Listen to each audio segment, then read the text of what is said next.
Warning.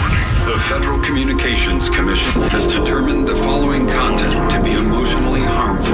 Funny things that you think's funny aren't funny. Give me talks all the time. I want talks all over me. The Alan Cox Show kicks ass, man. Welcome. Show me what you got. You're not going to see a lot of Cox on TV. Alan Cox from the Alan Cox Show. I don't know what it's about you, but I can't even stand your voice. I think you're the biggest asshole alive. It's going to be a great show. Let's kick it. I'll say kick it, and you'll just kick it with a tasty groove, okay? 1, 2, 3, kick it. Kick it. Come on. God damn it. Could you one time kick it? What the? Alan Cox. Here we go. He'll ad-lib. He'll be fine. It's the Alan Cox Show on 100.7 WMMS.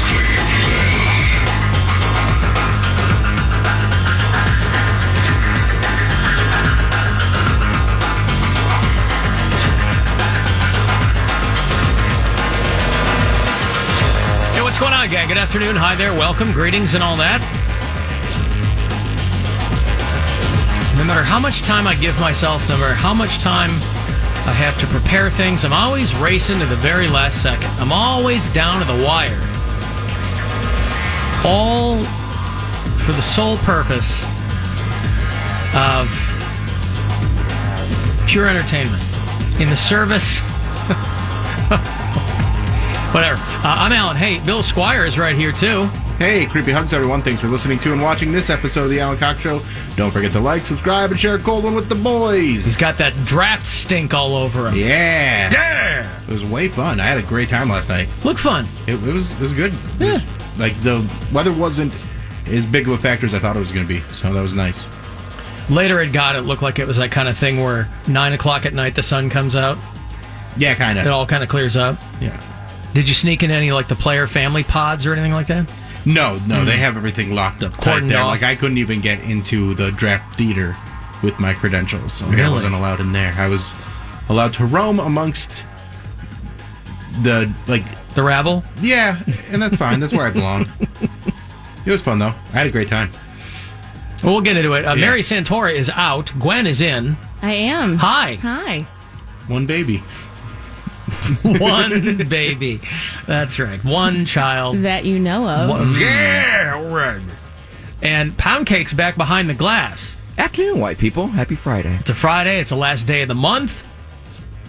Waiting on that new code for CLE Clothing Company. People hit me up about that. They go, hey, listen, I'm going to be doing some shopping over the weekend, and I want CLE Clothing to be in my plans. When I make my mental retail list, I want them to be in there. Can't go to Hollister anymore. Pound Cake ruined them. I got to go to CLE Clothing Company. They ruined me.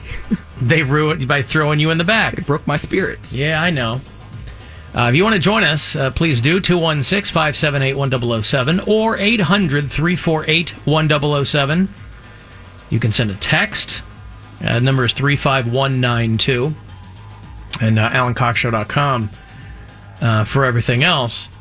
People were hitting me up that the Browns had grabbed an alumnus of Northwestern University. Yes, they did. The first time ever that two players from Northwestern were drafted in the first round. It's not a school known for its sports. I could not believe it was a weird year in which I'm watching two guys from Northwestern get drafted in the first round, and a lot of people pointing out that they're not used to waiting up that late to see the Cleveland Brown pick. Well, that was part of the whole thing. I was like, man, I got to wait for this Browns pick, and it's, usually you get it out of the way in the first 10 or 12. Yep. Like usually, the top 5. But that one was a long wait. But I think it's a good pick. I don't know much about the guy, but I think we have a good team, and adding to the depth at cornerback, I'm all for it. And then a cool moment was when Justin Fields got selected by the Bears because they traded back in to get him, and he's the quarterback from Ohio State, Gwen's favorite football team. After the Mitch Trubisky, after the Mitch Trubisky experiment flopped. He's with another team now, I think. I think he's with the Bills. Buffalo Bills, that's right. And he's from Mentor, Ohio, of course, and it fizzled out quickly with the Bears. People were very upset. I was reading an article about this guy, one of the producers of the 2017 draft, which was in Philadelphia. And, sports, unlike politics, you don't have to pretend to be objective. There's this purist streak among sports fans where they think for some reason you've got to be objective, but people are fans of things. And this particular producer I was reading an article about was a big Chicago Bears fan. And 4 years ago, he said, I'll be fine as long as they don't go with Mitch Trubisky. And the Chicago Bears announced that they were grabbing Mitch Trubisky, and the article was about how this guy tore his headphones off, threw them across the booth, smashed a monitor, and still had to do like a live broadcast. All right, I'm going to need somebody to get me another monitor, all right, because the Bears grabbed Mitch Trubisky. So the Browns take Greg Newsome the second? Yes. What differentiate? Is it just a choice if you go by the second or junior? Or is a second first and surname, and junior is all three names? Junior is there a difference? I think junior is just first name. I think the second. I guess you would have the same. I guess you would have the same. I thought the second was actually name, the third. Obviously, but what's that? I thought the second was actually the third, because they have. You thought the second was the third. So you have the last name, like the Cody Brown, the second. senior, yeah. And then you have the junior, and then you have the second, and that's like with the little dash or the. No, I don't think so. I think you first, middle, and last is second. Well, anyway, I'm just curious if Greg Newsome the second could go by Greg Newsome Jr. I don't know. So the Browns grab him, and then the Chargers grab the other guy from Northwestern, who is a lot of people were saying he's the best offensive lineman in the entire draft. This kid named Rashawn Slater. So a couple of big dudes, but again, Northwestern is not a school anybody looks to for round one picks ever. But people were hitting me up talking about how the Bears grabbed the kid from Ohio State. So, listen, I wish him nothing but luck. I think he's a good player. Nothing but luck. Justin Fields is the kid. I think you're in good shape. All right. He's pretty good. But here's what people really care about. The difference between junior and the second. Junior is used when the son has the same name as the father. The second is used when the elder family member is anyone other than the father. Oh, like grandfather. Okay. Yeah. Okay. Oh, I see. Okay, so I see. So you're just the second one with that name. Yes. So if your great-great-great-grandfather was Bill Scott Squire, does that have to be all three names? Yes. Then you would be Bill Squire the second. Without looking at it, and I'm just going, yes, yes. And we're believing you. Yeah. Why not? You've never led me astray. And you'd be Bill Squire the second. Correct. Well, then I could be Alan Cox the second. I don't know anything about my dad's family. I don't know if there's another Alan in the family tree. I don't know that. Who are you named after? I could be, I'm named after Alan Van Cleef. Well, there you go. The actor's son. So I'm pretty sure it's not a family they're not mutually, I'm not talking about who I was named after. I'm talking about, is there another, doesn't matter who I was named after. If there was another person on my dad's side of the family with the name Alan, then I would be Alan Cox II. You know, see what I'm saying? And we don't know anything past the first branch of my dad's family tree. You could go back to Scotland or Ireland or wherever I'm from. And it's not Ireland. We don't know that. We literally know that. Yeah, we do know that. We There's do? like blood test results. Oh, it said northern UK. That's Ireland. It said not Irish. It said 4% Jamaican. It said, but if you go back in my tree and there was an Alan, I would be Alan Cox II. Now, I will forever think of myself as the one, thank you very much, and only. Yeah, that guy Alan who Cox. invented Linux. Screw that guy. Yeah, take that. That's right, the geek god. Or that. Forget that guy. Isn't there an actor too? Just an Alan Cox? There's someone has to do with billions. He's Brian Cox's son. His name is Alan Cox, yeah. But, okay, so anyway, exciting night for night one of the draft. I was looking at some of the photos, I think, because Bill's out there posting for all of our radio stations. There's no signal down there whatsoever. Really? There were so many people down there. No signal at the draft. Just because when you're down there, they're prioritizing for the broadcasts in those people. Yeah. So they have, the network is all for them. I had a hotspot. I had T-Mobile, which T-Mobile did better than my Verizon hotspot. Of course it did, Bill. But it still with the couldn't nation's best wireless network. Still couldn't get video feeds up and stuff like that. So I just took a bunch of videos and then edited it together and posted it on the different social medias this morning. But it was, the way they had the draft set out is there was levels to it, and there's an outer area where you can kind of just wander around and stand and watch and drink beers, and they had food and they had merch tents and stuff like that. And then there was the down in the theater where they had different pens where they put different fan bases in there. To keep them away from each other. Well, just So that they don't so fight. every fan base was represented. Yeah. During the draft, and then up by the stadium was just a sea of people all the way back as far as the eye could see, of just like, and they were packed. Because that part wasn't really under social distancing guidelines because it was just like a parking lot. Everybody I saw was nuts to butts. Yeah, it was packed.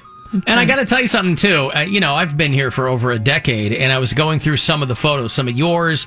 Some other people were posting some amazing photos. And in one of the photos, I saw a guy from the back, and he had a Browns jersey on, and it said Kaiser. And it said number 7, Kizer. Yeah. That didn't ring even the smallest bell with me. I do not remember Deshaun Kaiser at all. And he was only here a couple of years ago. What did he do? Swear, he was a quarterback, right? Yeah. I swear I No. never heard that name He was a before in first-round my quarterback. life. Because you're saying Deshaun is his Okay, name. but I've never heard of that, whatever his name is, Kaiser, Yeah. on the Sose. Cleveland Browns. You absolutely Kaiser Kaiser Sose. Sose. It's all- You have, because he was selected Gotcha. while we're here. He was a first-round pick. That's what I'm saying. It didn't even ring a bell Notre with me. Dame. I had to Google Kaiser 7 Cleveland Browns. I go, I don't remember this guy at all. Now, that's apropos of nothing. But, listen, I keep my ear enough to the ground. I know what's going on. Never heard of that guy before. And why was he wearing Big Ben's number is what I want to know, Bill. Well, Was there a conference that was had over this? Big Ben's never played for the Browns, so you don't have Pardon to. me. Big Ben is He's a played clock. all over the Browns before. Big Ben has all of the numbers. All right. I was talking about And the numbers only go till 12. I see. So what 1 through 9. what lot is this in? It's They built a thing, didn't they they? built why the whole thing Why did they have to do that? Is like my question. Because there's plenty of it's- venues that are not being used right now. because of how they have things set up, and just they wanted it right there by the stadium and outside. and outside, and they had like this great. The visuals of it were incredible. Like, they did a really good job. Yeah, it looked good. It looked really cool. So what's it between the Rock and Roll Hall of Fame? It's and between the Great Lakes Science Center and First Energy Stadium. I It's didn't like think there on was the that- lake, right? Yeah. I didn't Like think there a was that parking much room. garage, right? It's where it's where ships go. Yeah. Yeah, they It's built where the structure. Ingenuity Fest has been a bunch of times. Oh, they basically. built an outdoor structure Yeah, for like us? a Oh. Vinovich? giant one. Vinovich Park? It's not there. Okay. And it's It's not near there. Vinovich Park. If high gas prices are driving you insane, you may be ready for a Toyota hybrid. They have 10 different models, all with that legendary Toyota reliability. So lots to choose from. With lower emissions, you'll be doing the planet a solid. And there are 6 all-wheel drive models, so you can go to more of the places where good travel stories come from. Contact your local Toyota dealer, and they'll help you find your new hybrid. Or visit yourtoyotahybrid.com to learn more. Toyota, let's go places. It's okay if you're wondering how the COVID-19 vaccine got here so fast. It was record time after all. And when you're ready, here's your answer. No steps were skipped. No shortcuts were taken. Years of research and determination paid off. Let's get you there. Let's get to immunity. Learn more at vaccinateall58.com or call 833-422-4255. Brought to you by the California Department of Public Health. Home of the 2021 NFL Draft. The city of Cleveland Is the home of the buzzer. Cleveland loud, Cleveland proud. WMMS.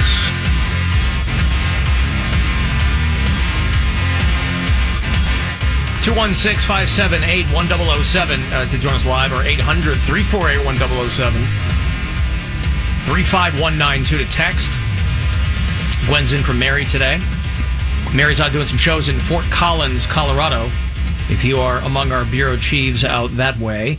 Weekend Cox, by the way, looking ahead to Sunday morning, it is 2 hours of the best stuff from the week, and it is condensed into, we take the full week, we condense it, and air it for you on Sunday mornings, bright and early, like, when you like to get up at 8 a.m. on a Sunday, 2 hours there, and then we podcast it too. So the Weekend Cox podcast, which I assume that's where people are listening to it now, because, whatever. Listen, let's be real, they had a 2-hour island on a Sunday morning, and they go, we could probably air Church or Allen. And somebody said, put Allen in there. And same thing. We should just start a church because they don't pay taxes. I've thought about it. I know, right? Like a lot. A lot. I came up with like a. You came out of one church. You came out of one church only to consider setting up another one. Yeah. I think, there's some. I would pull from a lot of different religions, but I think it'd be uplifting, and I like the idea that I came up with for my afterlife. What, Ricky Gervais reruns? No. I want to do that to people. What's the afterlife? You've created an afterlife for yourself? Yes, on the Bill Squire Show, I came up with an idea for I wanted to start a cult, but it's hard. So your personality is just not. It's not there now. Yet. Yeah, and I don't want to be around people that much. Well, yeah, right. you have to be consistent and stick to the same. Yeah, I know, and I just paperwork. Following through. Yeah, I am not a paperwork guy. Yikes. But my idea for an afterlife is it's like a repeating day. So it's like and you're not aware of it. So it's just like you're alive, you're living your life, you're having a good Saturday. Okay. And it's just like every day is a good Saturday. But it's just like there's something a little challenging you have to do. You get to go out at night and do something. You get to spend time with people you care about. So it's just like a nice Saturday every day for eternity. But the afterlife is just an eternal weekend? Yes. But do you have the wherewithal to know that you could be having a better Saturday? No. Interesting. No. And you're not even really aware that you're dead. It's just like you wake up and it's like Groundhog's Day. But you're not. Yeah, pretty much. Yeah, but isn't that consistent with every religion? Is that if you believe in an afterlife, you're not aware that you're dead? I don't know if that's true. I think that's true. That's how we were taught in Catholicism. Oh, really? You don't know you're dead. You're just living with Jesus. I don't think I was taught that in Catholicism. I feel like if I was living with Jesus, I'd be like, I have a hunch. I'm dead. I'd be like, why do you like kids so much? To me, that would be my version of hell, is if I was aware that I was dead and you're conscious of just the blackness, and I've been laying here for hundreds of years and no one has ever... Just eternal darkness. Oh, you think being dead is just you're in a box and you know. Imagine you're in your body and you're conscious that you can't open your eyes, you can't breathe, but you know that you can get feel. cremated and then like Ryan Reynolds and buried. Right. That was 90 minutes of pure hell. What? No, I think most religions, the afterlife is considered to be separate and apart from your life. Like you don't carry along your memories and your thoughts. So that is not what we were taught at all. Because the whole thing was if someone dies, you're going to see them again. Yeah, you're going to see them. Returning to heaven with your family and being like an eternal family is a big part of religion. But don't you just know them? It's not like you remember them; you just know them. I think you know them. I think you know, and you know what you went through to get there. Oh yeah, I think you have a lot of awareness. There's Uncle James. You still owe me my $35, bitch. You thought I forgot. And would it even be heaven if you couldn't reminisce? Yeah. I mean, I want to know why. No, I mean, what if someone wants to see you, but you don't want to see them? How is that worked out? Is it forgiven? Are there multiples? Isn't everything forgiven in the afterlife? I know where I'm going. It's all made up. You can make up whatever you want. Well, and that's why I made up my version, which is just a good Saturday where it's just you're living in a happy part of your life where you're just having a good Saturday or a good day off again and again and again. I want to be petty from heaven. I can be someone's guardian angel, and they're join the Rosicrucians. They're like, oh, they're about to get into a car accident. Do you want to intervene? I'm like, nah. Can you please make a parody of him singing Petty from Heaven to Pennies from Heaven, please? Please. A nice modern ditty. Yeah, What I want to know is, why did you lend your Uncle James $35? Because he was going on a date and he wanted to borrow my car, and he did not have any gas. You gave him $35 for gas on a date. No, he used $35 for gas. He pocketed $25 and he put 10 in the tank. No, I mean, he didn't put any in the tank. I think my car was full, and he put it on E, and he borrowed my car. He was living with us at the time. And I never let him borrow my car since. Yeah, my 1992 Nissan Sentra. I bet that woman was super impressed, though. Yeah. Oh, he dates gutter This car's ass. got a full tank of gas? What? And 4 of the same colored doors. What? Not even, and like my 1992 Nissan Sentra didn't even have like window cranks because it was my brother's car. It was his hand-down. But you don't even have that car anymore. I don't have it anymore, but I still want the money. The window cranks he put speakers in the doors, so the window cranks broke. So you had to pick it up off the ground and turn it. Wow. You had to insert it to crank it like a that is grandfather actually clock? just an added security feature. That's right. So nobody can, keep everybody safe. I once I drove a 93 Geo Prism for a really long time, and the exterior door handle on the driver's side broke off. Or on the inside it broke off. So I had to roll down the window and open it from the outside to get out of my car, which was fine until I was on Sunset in LA getting my car valeted. The guy couldn't get out. I'm like, roll down the window. You have to. Oh God. Make sure you put this right in front, Sarah. Right? Cool. I was very cool. 93 dark teal Geo Prism. Oh my God. I'm so sick of valeting cars for actresses. Yeah. Oh, barf. We were struggling actresses. Well, that's what I'm saying. Up and coming actress. Sure. Look at me. I'm acting right now.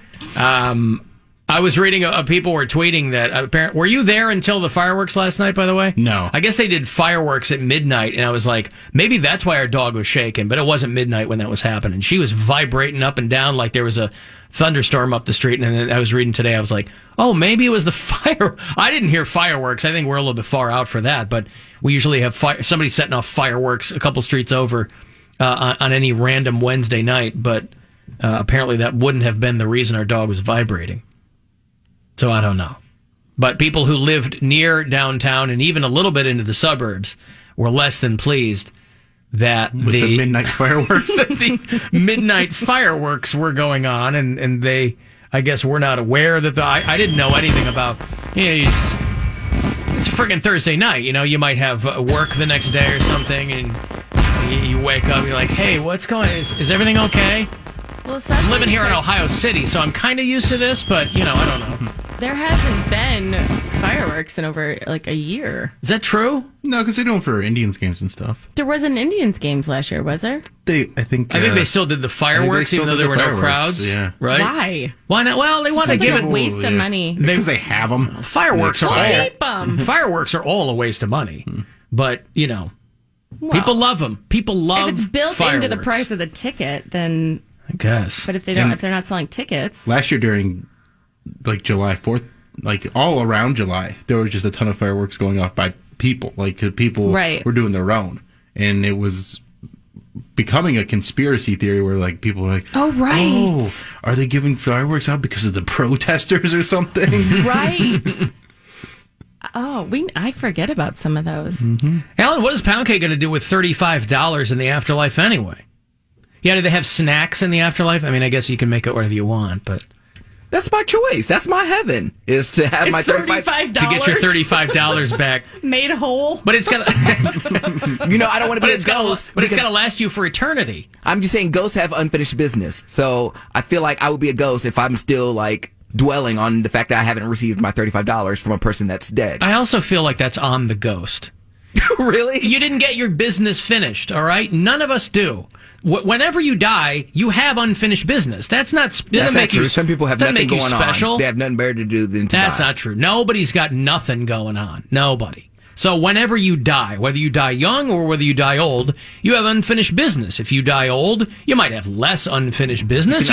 You can not finish your breakfast. The bulk of your business might be finished, but not all of it. So it doesn't make you special as a ghost. I never understood the unfinished business explanation. That's all anybody's got is unfinished business. What if your uncle What if you're just a dick? You're like a ghost, and you're like, I was this way in real life, and now I just like rattling chains and giving people a hard time. Whatever. My unfinished business would probably be mailing something. Paperwork's on my thing. Check the nightstand for my water bill. I don't have any stamps. Yeah. The FDA wants to ban menthol cigarettes. I know. Aw. That's what my wife likes, Bill, when she socially smokes, which you haven't in a long time. No. But when I first met you and she would socially smoke, it was always I love them. menthol cigarettes. I love a menthol when I'm out drunk, like real drunk. I don't quite understand this It's because minty. But why do they want it? They said it's for health reasons. Because the flavoring somehow gets I don't know it's what the this last is. flavored cigarette, so I think it's enticing maybe to younger people. Really? But I also I mean- think the menthol does some sort of like The kids are all vaping crystallization though. of your lungs. I feel like it has some, like the menthol has some extra worse. I feel like because menthol cigarettes were always marketed to black communities. Yeah. I think that this is them going, hey, we want to help out black folks. That's 98% of who's This is how smoking they're menthol gonna do it. cigarettes. Right. But, I mean, you can still get, birthday cake flavored vodka. You can still get vape pods in every possible flavor. I don't understand. I don't get the point of this. I don't get the point either because I don't understand why they're so picky and choosy about health and safety. Right. Like you go, oh, right. look at these numbers over here based on menthol cigarettes. And they go, okay, we care about life now. How about all this gun violence? Like, that's different. Well, we 'cause need that. they That's said- part of our Constitution. They said black consumers constitute 85% of the menthol cigarette market, and they have worse access to health care. So they're like, black people are more likely to die of tobacco-related disease than white smoke. But what does the menthol flavoring have to do with anything? It seems like That's their cigarette of choice. But it seems like a little workaround rather than going, why don't you just make cigarettes with not so much crap in them in general, maybe? I don't know. Yeah, my grandmother. I feel died of weird lung when I see cancer. somebody smoking. I feel like people are vaping, and like when I see someone with a legit cigarette, I'm like, wow, It's very it's like seeing a strange. bird I haven't seen in They a look while. really cool, don't they? Yeah, super cool. Just say yes, kids. Combing their hair in their leather jacket. Well, my Yep. mom used to Comb smoke in their back pocket. and I didn't realize it when I was a kid. Like this, I guess I was used to it. Like the smell didn't bother me, but now, like I could be yards away, and I'm like, someone's smoking a cigarette. Like it annoys the crap out of me, and it makes me choke and cough.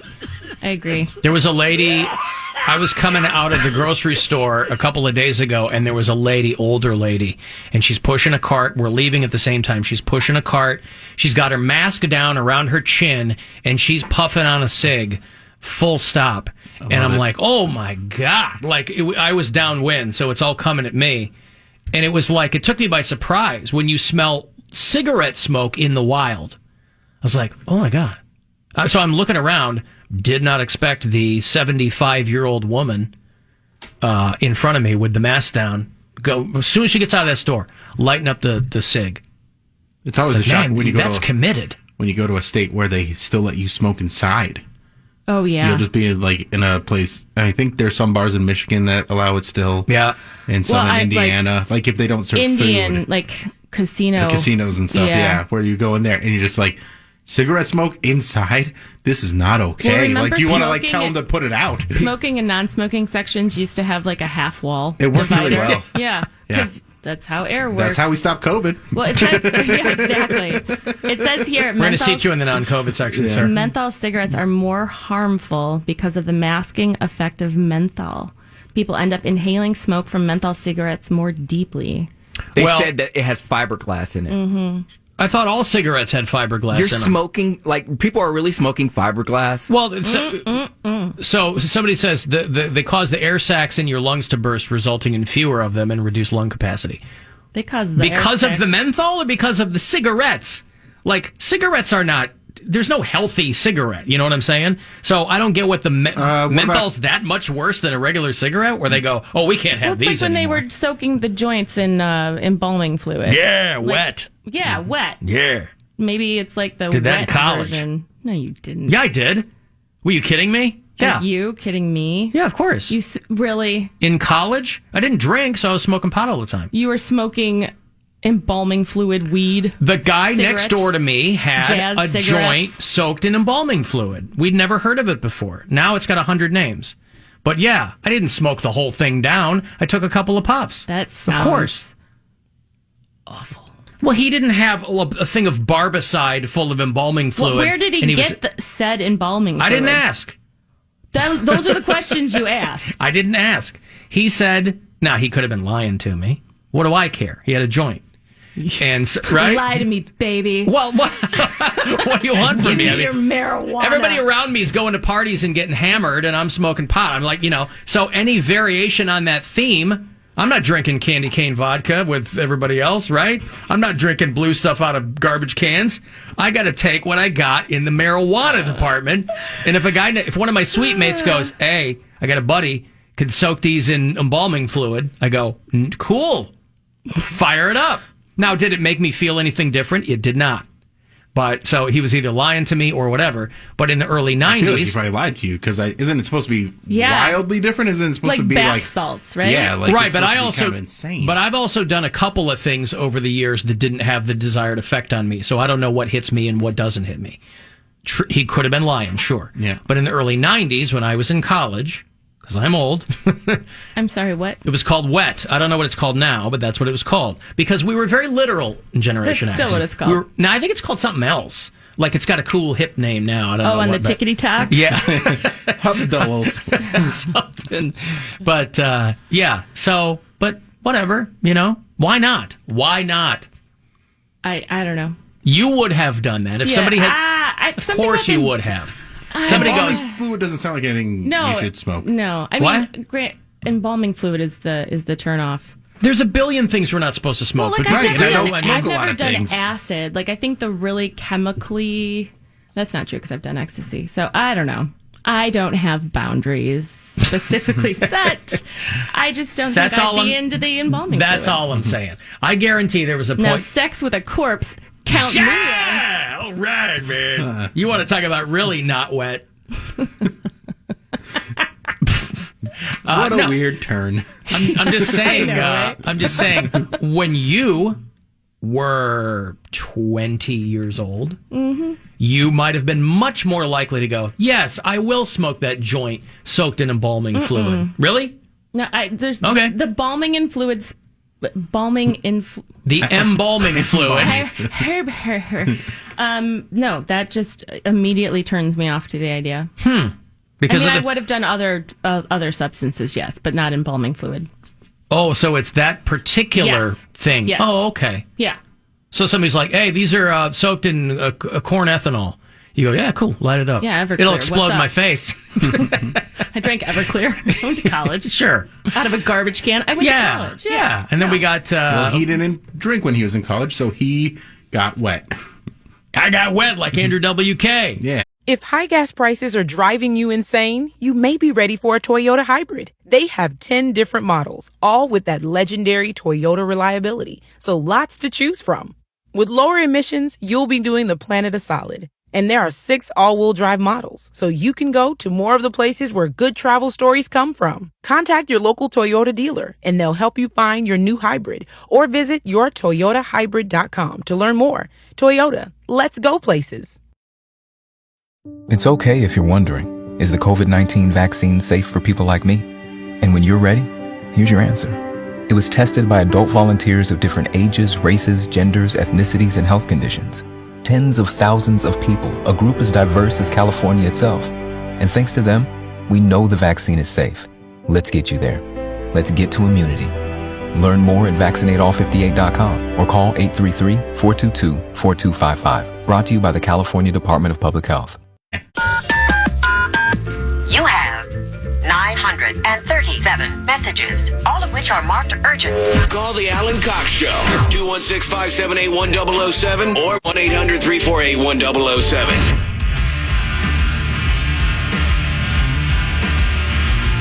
35192 if you want to text. Indians in Chicago tonight to play the White Sox. The weekend series, 8:10 is going to be your first pitch here on WMMS. So your pregame coverage gets going a little bit after 7:30. If you're in town, not near the radio, you can listen to it on the iHeartRadio app. Make sure that your geotagging is correct on that. Make sure they don't think you're listening from another state. I've had some people go, how come I can't hear it? And I go, do you have it set elsewhere? I had it set to current location. I was in Raleigh. I go, well, reset it, pal. That's how you get the game. Yeah, I was in, when I went to Indianapolis, I tried to listen when I came back into town, but it hadn't reset yet. Yeah. So I had to reset it. Problem solved. You have to be locally geolocated. Yeah. Hey, Andrew.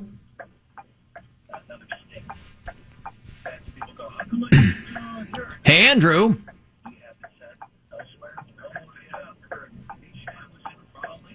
We'll wait for Andrew to hear me talking to him. Signal. Yeah. What if it was his tongue? He's just bored. He's going.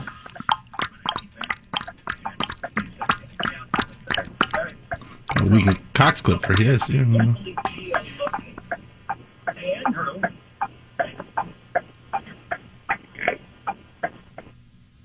Hello? Andrew, turn your radio down, please. Okay. Hey, Joe in Philly, what's going on? Oh. Joe in Philly, hello. What is going on? Hey, Joe. Where are you going with that gun in your hand? Hello? Joe, can you hear me? Why does he not hear me? I think you hung up on me. I did not hang up on you. Why do people not hear me here? Joe, you there? I see you guys. Well, okay, I'm going to hang up. Are all the buttons pushed? Yeah, this is going to be a fun day if the callers can't hear me. Just blow on it and try again. Yeah. Like an old Nintendo game. Yeah. Well, I heard you, Joe. You didn't hear me. Sorry about that. Oh, man, I'll play this for you. This is my favorite story today, and it's amazing that this girl still has a job. We have a lot of bureau chiefs in the city of Las Vegas. I'm going to be popping my Vegas cherry this summer. I can't believe you've never been to Vegas. Yeah. Never, Gwen's been a couple of times. It's fun. Yeah. I have. It's true. I love it. Yeah. I was first there in third grade. Third grade. Oh, the prime gambling years. Watch out, circus. Well, Christine and Christina and Denise and Jason, those are a handful of our bureau chiefs out in Las Vegas. And there's a news anchor out there, a woman named, well, she goes by Feven, F-E-V-E-N, like seven, but with an F. So it could be Feven, I don't know. She goes by Feven K, but her name is Feven Kiffel Georgis. You definitely want to go by a shorter name if that's your real name. Feven Kiffel Georgis. And she's lovely. She is Kiffel Georgis. How'd you like that? She was... about as much as everybody else The did. cops... So that's it. The cops find her passed out, drunk, and naked in her car behind the wheel of her Audi. And she keeps her job, but she apologizes to the audience. She's gone for a couple of weeks. The cops reported the smell of alcohol, but she didn't want to do the breathalyzer. But imagine you're one of these Vegas cops, and you walk up on this car, and you see this local hot newscaster, buck naked, in the driver's seat. How long before you knock on the window? This is such a man question. I am a man. But She what do you could mean? be You're just going to be dead sitting or there? in distress, and you're just going to stare at her boobs? Like, cool. I didn't say 5 minutes. I feel like, you didn't say anything. I feel like this is good naked versus bad naked situation, and this is bad naked. So if you see someone in that situation, cop or not, you're like, this isn't good. That's so bad naked? To me, it is. Like someone just passed out in their car. But why was she naked in her car? That's what part of the I'm bad. saying. I doubt she was like, I'm just going to get naked in my car and then... This is why I didn't become law enforcement. Yeah. Because I would have stood there, I would have taken some pictures or something. Anyway, she was charged with reckless driving. Well, I didn't say I want to take pictures. I mean, you got to be able to very, very recreate the quickly. scene. That's right. Officer, I was just It's in my car. evidence. Yeah, I've got photos right here, ma'am. She was ordered to pay a $1,000 fine and attend driving school. Sounds like she needs to attend wearing clothes school. So she no pun intended, but she copped to it. Yeah, they nothing happened to her. She was not a victim of some crime. No, they suspended her for a week, and she's not being forthcoming with the reason that she was naked. She said that the incident was a private matter, But, so many. I love when these people screw up and they go, so many of you have reached out with kind words. And it's like, I'm sure overweighed by the unkind words that somebody like her would get in Las Vegas. And so she explained to everybody what was going on. The anchor throws it to her and she tearfully gives her mea culpa. Last month, I was arrested by Metro for driving under the influence. At the time of the arrest, I was inside of a parked vehicle in a Las Vegas neighborhood alone. That charge has since been reduced to misdemeanor reckless driving, for which I will pay a fine and take classes. As I move forward, I want you to know I have learned from this, and I will continue learning, and I truly thank you for your support. I mean, those are the things you have to say. I've learned from this. I'm still learning. I don't know what you've got to learn. You were naked in your car, which is your property. Naked in your car. She didn't say she was naked in her statement. She left out the part that she left out. She buried the lead. As a journalist, you should know better. But this is all I'm saying. To be shallow about it, there are a lot of people, and every market has them. A lot of people on television. You have no idea how they ever got on television. You go, oh my, you worked in television for a long time. They're anchors, reporters, MMJs, all the way to whoever, right? You go, how the hell did that person ever get a job in television? This is not one of these people. This is somebody who was like, she's from East Africa, but she grew up in California. Super hot. She worked in like Atlanta or something, and she's been in LA for a while, and now she's in Vegas. I have a theory is why she was naked. Okay. Secret OnlyFans. That's what I was thinking. I was thinking the same thing. Why do it in your car? No, because people have a fetish for that. Yeah. I gotta. Right, but what I'm saying is, you get home and then do it in your car from the driveway. Yeah, but if she's just out partying and like she was hammered, it's part of it too. Like there's girls that will like play with themselves in their car in like a parking lot, and dudes are into that. Or if a guy was like, "I'll give you X amount of dollars to do this right now," you pull over, and because she was drunk, she did it. Yeah, I see. Her inhibitions were lower, is what you're saying. It's also Vegas, and it's very warm there. I was going to say, this is probably nothing. The cops are probably like, yeah. Guys, it's 110 degrees outside, and my AC conked out. Have any of you ever been naked publicly? Like, I know, Alan, you ran around with your ass out, but I'm talking about, like, woke up naked or, like, was naked in the car. Accidentally naked in public? I'm guessing accidentally naked. I've only been professionally and very purposefully publicly naked. Okay. On a few occasions. I had sex in the woods, but it was on someone's private property. So I don't think that counts. Does that make it Those better? are different questions. Yeah. Because I've been naked in public on purpose. But were you in the woods having sex with someone? But that's a different question. How is it? You're still publicly naked. I wouldn't You're be still naked if I was having sex in the woods. But you're still you don't naked. Take off all your clothes to have public sex. He did. Well, he was at a nude beach, though. I think I was Donald Ducking it, actually. That makes sense. Yeah.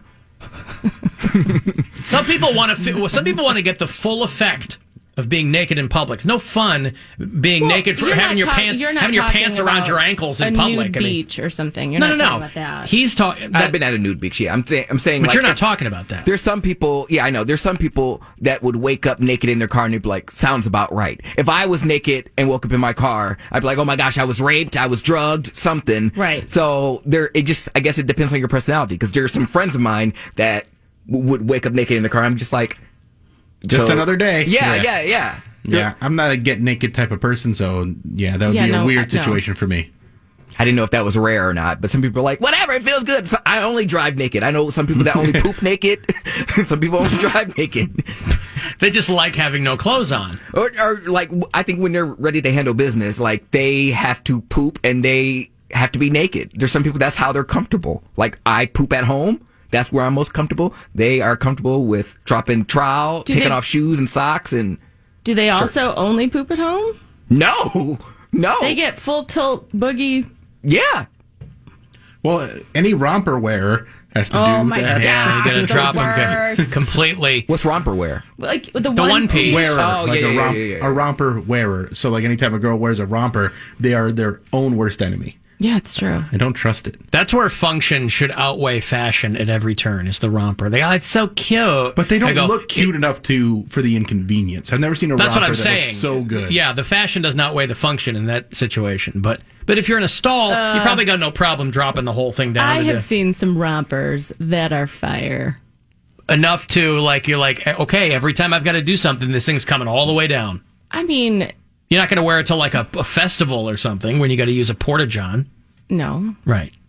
Did you see chicks in them at Coachella? I don't... They might be in the VIP tent. And they're probably also wearing diapers. I got Coachella diapers. Yeah. Coachella diapers. So they find this girl passed out of the wheel of her car, and they on the window, and she wakes up, and they said she and the car smelled like booze. She told the cops she had no idea how she got there, but she wouldn't give them the breathalyzer or whatever. And, and also in markets like Vegas, L.A., Miami, you're like, yeah, you're a television reporter, but you're also you're practically like an Instagram model, because that's who they hire for those markets. It's like super hot, chicks that 2 weeks ago weren't even doing television, And this girl's anchoring the morning show, so she's on from 4 to 7 a.m., and then after 7 a.m., it's time to party. That's right. Let's go have lunch and then take our clothes off behind the wheel. That's the city to do it in, too. If you work 4 to 7 a.m. and you want to still have a social life, Vegas is the spot. Because it's the city that never sleeps, as I understand it. I thought that was New York. New York is the city that never sleeps, but so is Las Vegas. There's two? Yes. New York just got the song first. One of the cities that never sleeps. One of the cities that... It's a network of cities that never sleep. That don't sleep. Yeah. Like they say, they call Cleveland the city that sometimes sleeps. Unless there's fireworks. Unless there are fireworks, and then people complain about it. But, the city that sometimes sleeps. Why don't let's call our friends over at Destination Cleveland and do that. You get to play a little bit off the New York thing, the city that sometimes sleeps. Because they call it the land. The land doesn't evoke thoughts of anything, right? So New York. You want to bring sleep Big into Apple, the equation? The Windy City. Well, I'm just sometimes into the equation. Let's be honest. The Big Apple, old-timey sounding. The Big Apple sounds like a children's book. The Windy City, also not a great name for it, because it's like, oh, so it's just windy there? Is there anything else going on? Why is it so windy? But it's not from the wind, a weather thing. Right? It's not a weather thing. So, but what is it? I didn't even know that. Politicians. Long-winded. Yeah, long-winded politicians. I had no idea. Yeah. I thought it was actually windy there. Everybody does, because it's such a local thing. Who cares that it's not about the weather? Because it is windy. So you get why people do that. But it's it's about long-winded politicians? Yeah, you thought Big Apple was old-timey. As if that's not something that all politicians are? But it was also City of Big Shoulders. Hog Butcher to the World. They should go back to Hog Butcher to the World. I'm pretty sure Chicago comes from Chickagoo, which means stinky onion. Well, yeah, the etymology of it. But I mean, stinky onion. Stinky onion. That is the tagline. It's like an Iroquois word or something. Come to Chicago, the stinky onion. Yeah! They just reopened Navy Pier today. The whole place is going to stink. But, when San Francisco calls itself the city, which, again, dumb. You want to have really something. Dumb. Yeah, it doesn't. It does. Yes. Yeah. So you want to have a name that evokes something, right? Every city, they can't sleep on tourism, no matter how big you are. You still got to get people there. Place like Cleveland, you can't rely on drafts and other drafts, to bring people in, and you can rely on events. Events are big deals, right? Yeah, the RNC was here, and I just wish we got the NBA All-Star game next year. There you go. Fun. That'll be fun. So between now and then, we got to come up with something other than the land. Are you all right? Next year, it is market. Next year. All right. But everything's next year because nothing's open yet. That's right. Everything is next year.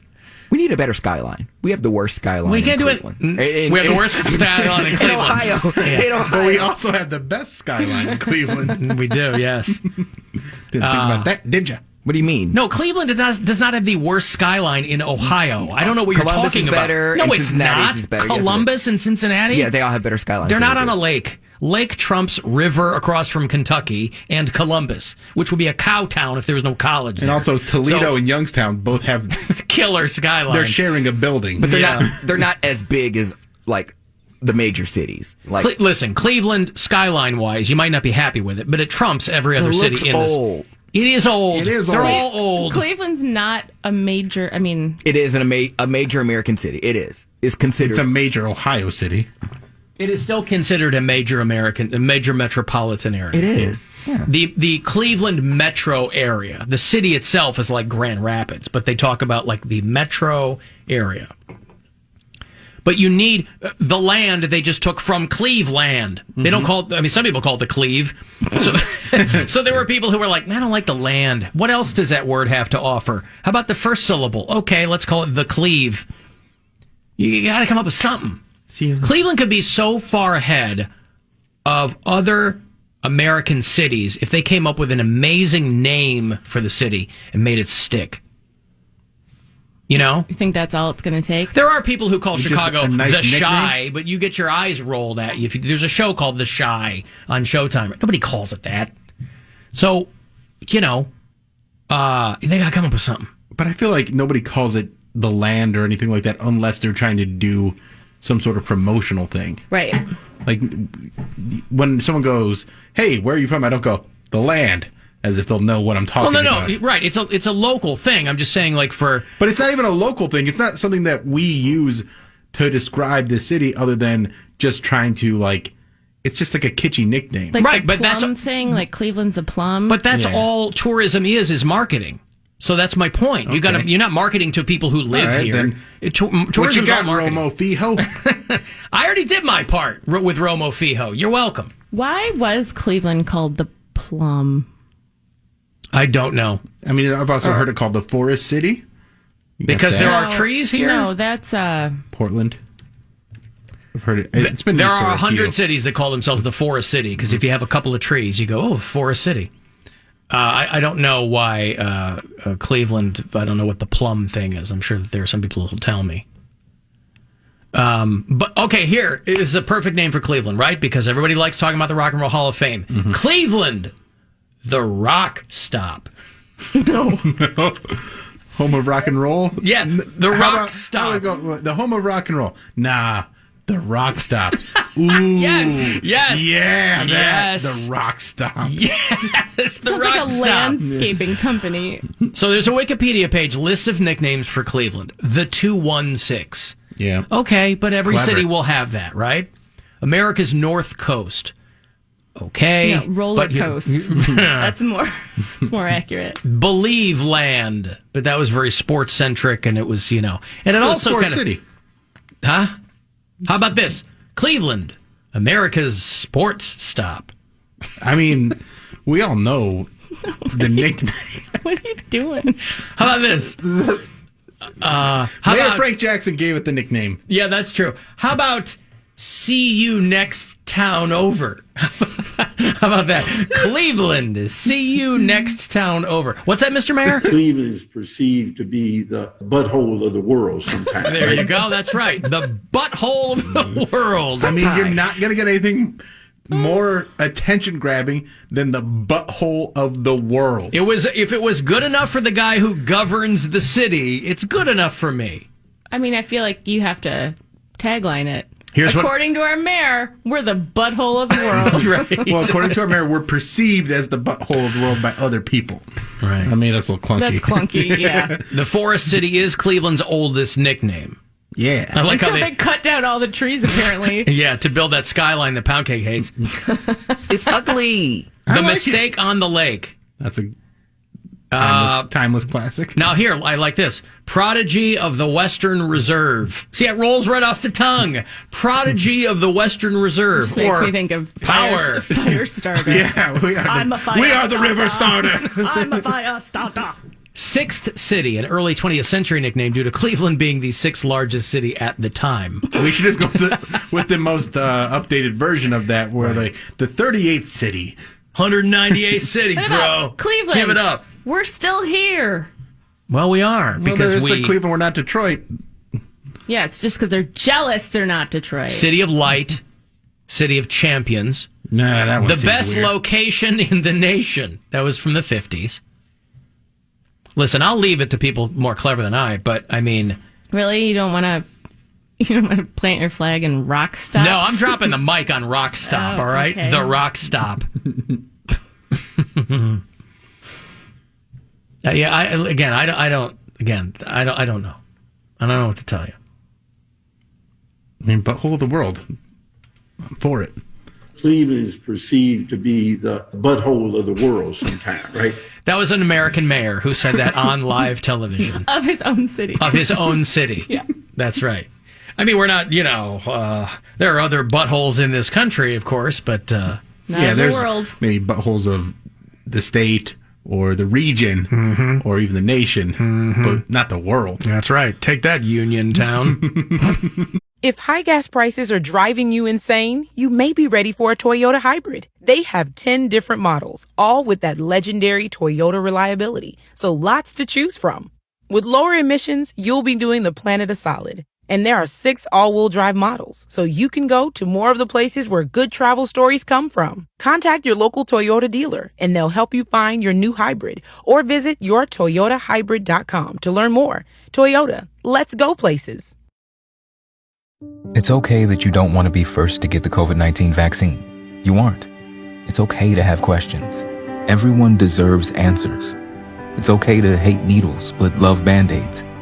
It's fine to do it because your kid misses her soccer team like nothing else. Let's get you there. Let's get to immunity. Learn more at vaccinateall58.com or call 833-422-4255. Brought to you by the California Department of Public Health. If you're in town for the draft this week, welcome to Cleveland, a town where football courses through our veins. Unlike that puss-ass city you're from. This is 100.7 WMMS.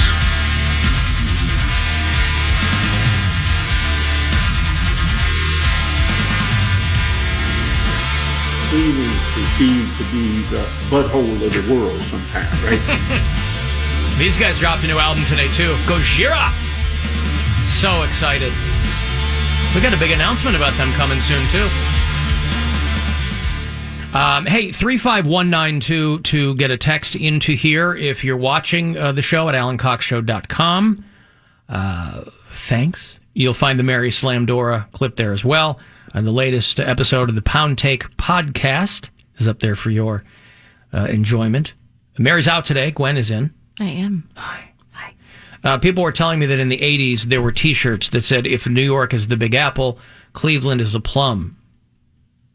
I guess they were going just by fruit size. Fruit analogies. Fruit size analogies. There you go. I don't get it. Well, they're just going by size of fruit. If an apple is one size, then Cleveland, being a bit smaller than New York, a plum is a bit smaller than an apple. I don't know. A big apple, and it doesn't. What if it's a small plum? What if it's a large plum? What would be a more appropriate fruit? Why's it got to be a fruit? Well, because they're clearly using a fruit analogy. It's a banana. No. It's shaped like a banana. Cleveland is? With a coastline. What I'm saying, clearly, they were simply making Cleveland's a banana. Cleveland is a banana. Cleveland is bananas. Yeah. There you go. That's not bad at all. Cleveland is bananas. Cleveland's bananas. Shaped. Cleveland's the banana-shaped city. You mean the coastline. The city is not banana-shaped. The city with the banana-shaped coastline. I mean, it's a little clunky, but we could probably try to get something going there. You told me to pick a fruit, so I picked a fruit. Right. Well, no, I meant with the analogy between an apple, a big apple, what would be a small fruit like Cleveland's a cranberry, or Cleveland's a grape. Blueberry. A grape or a blueberry. Those are cute, nice. But okay, Cleveland, the city with the banana-shaped coastline, that works too. Get to work on the T-shirt, CLE Clothing. Yeah, I'd wear it. You might see Bill Squire walking around the NFL draft again tonight. They've got, who they got playing tonight? Black Pumas. Black Pumas, so excited. At the end of the night, so like around 11 or 11:30. Mm-hmm. So I'm going to be doing double duty tonight because I'm also at Hilarity. So I'm going to go down, get my health screening done, get my pass. I'm going to be on those bird scooters going back and forth. Oh, look at you. Yeah. Busy dude. Very busy. But you got to do what you got to do. That's got right. a lot of plates spinning. So I got to keep them spinning. That's right. And then I'll go check out MGK tomorrow. So how does this work then? You go to the draft and then go to Hilarities, or you go to the draft after Hilarities? I'm going to go check in at the draft. Yep. Get my credentials again. Well, I have my credentials. I just need a wristband for the day to get the health screening. So I go there, Renaissance Hotel. Go, hey, passed all the clearance, got my vaccination, I'm good to go. They give me a wristband, and I go up there, walk around for a little bit, then get some video, get some, get feel the heart of the city, the pulse of the city, and then run back, open for Sam Morril in between shows, pop back over to the draft, get some more content, then back to Hilarities, do the late show, which I think both are sold out, and then after the late show, back over, catch the Black Pumas, and interview drunk people. Wow. And that's what I'm mainly going to try and get is interviews with drunk people and ask them some silly questions. And then tomorrow you got to do it all over again. Yes, except it's during the day tomorrow. So tomorrow will be fun because I have to help my daughter move in the morning again. And then after that, I'll go home for a little bit, and then I'll go down to the draft, hang out there, watch MGK, and then I get to... once that's done, I just go to Hilarities and chill out there for the rest of the night. MGK is a daytime thing. Yeah, that's like 4. I see. Well, it depends on what time the draft's in. Probably around 6 or 6:30. But he's like the closing ceremonies or whatever? Yeah. I see. Well, just to put on my company hat for a bit, by the way, Bill, you know that this company, iHeartMedia, is the #1 podcast publisher, right? We have a billion of them. And we've launched one of them. We've launched the NFL Podcast Network. Ooh.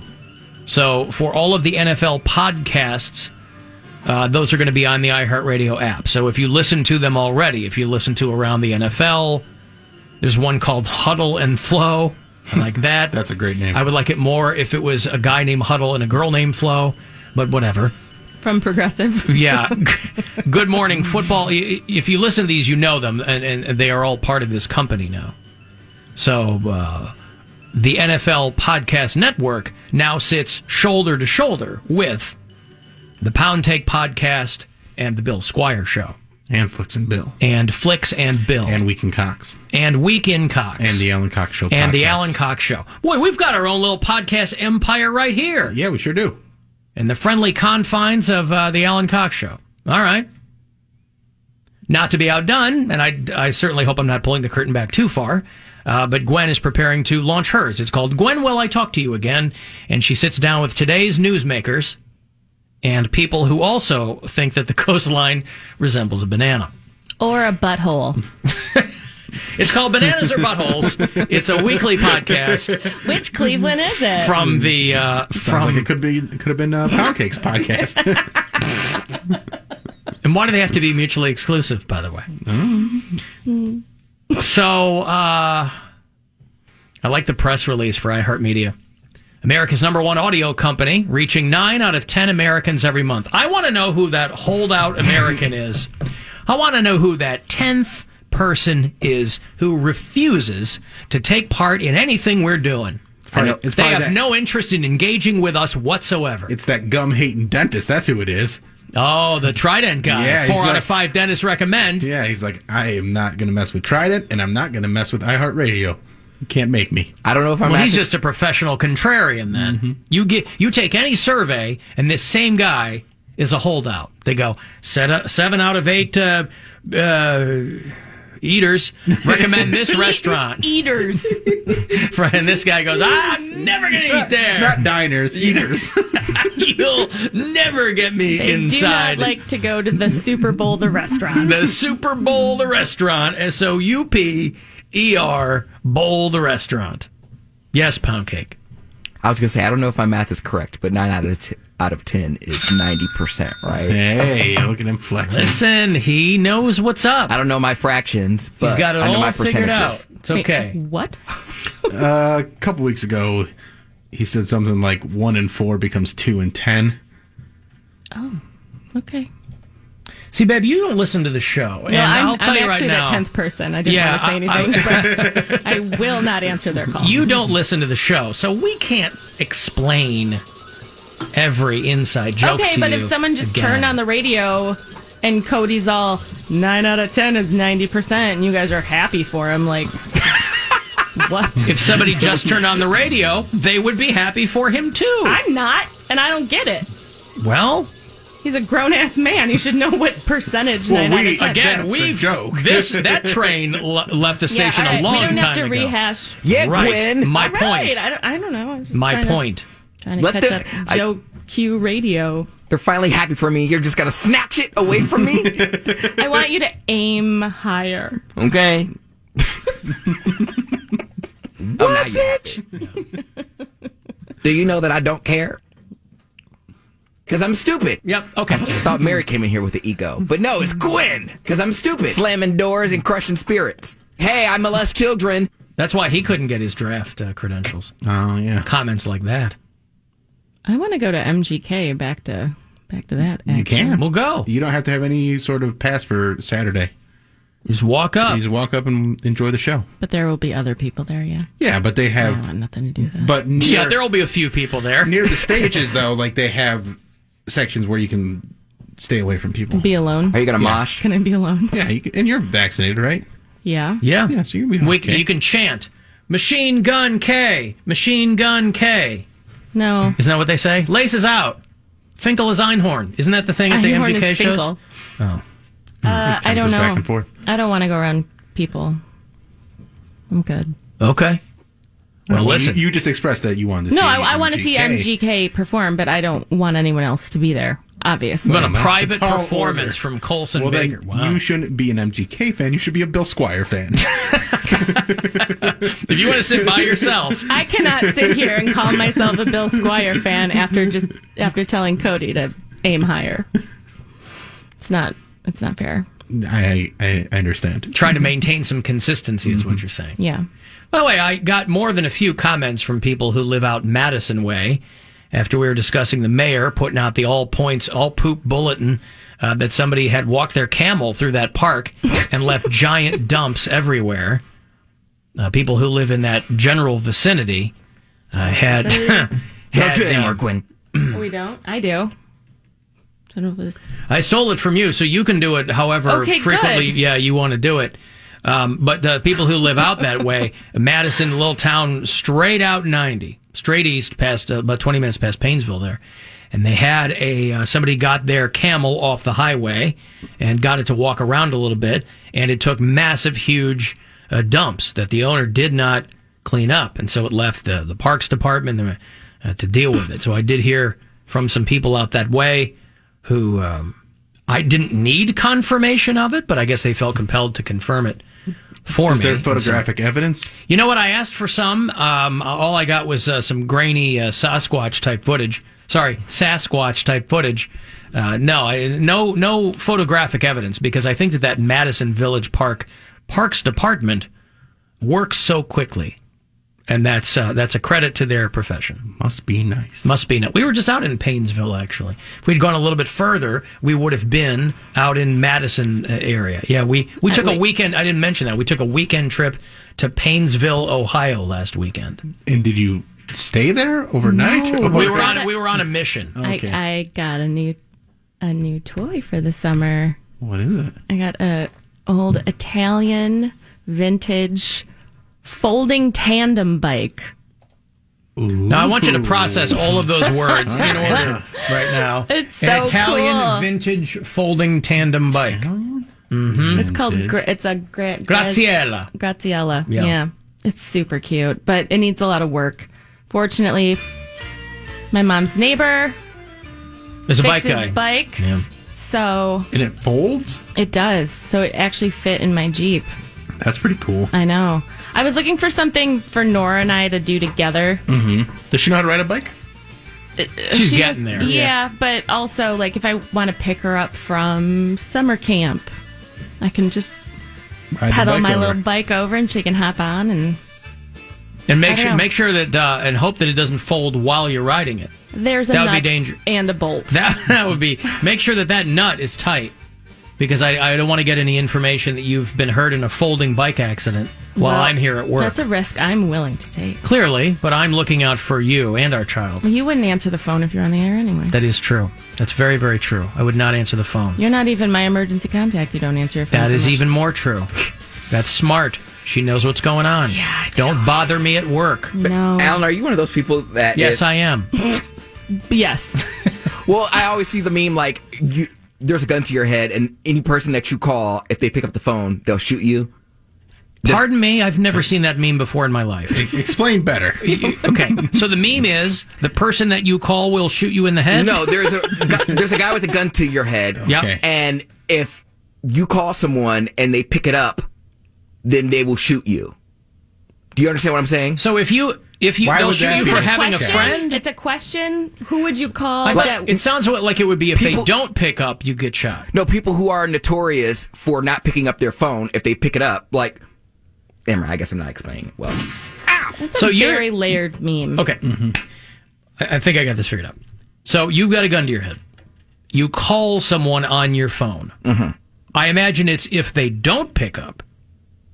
Wouldn't you call a friend that you were almost certain was going to pick up? Or you're saying if they do pick up, you get shot in the head? People who are notorious for not answering their phone. But you wouldn't call that person. Why would you call the person that's...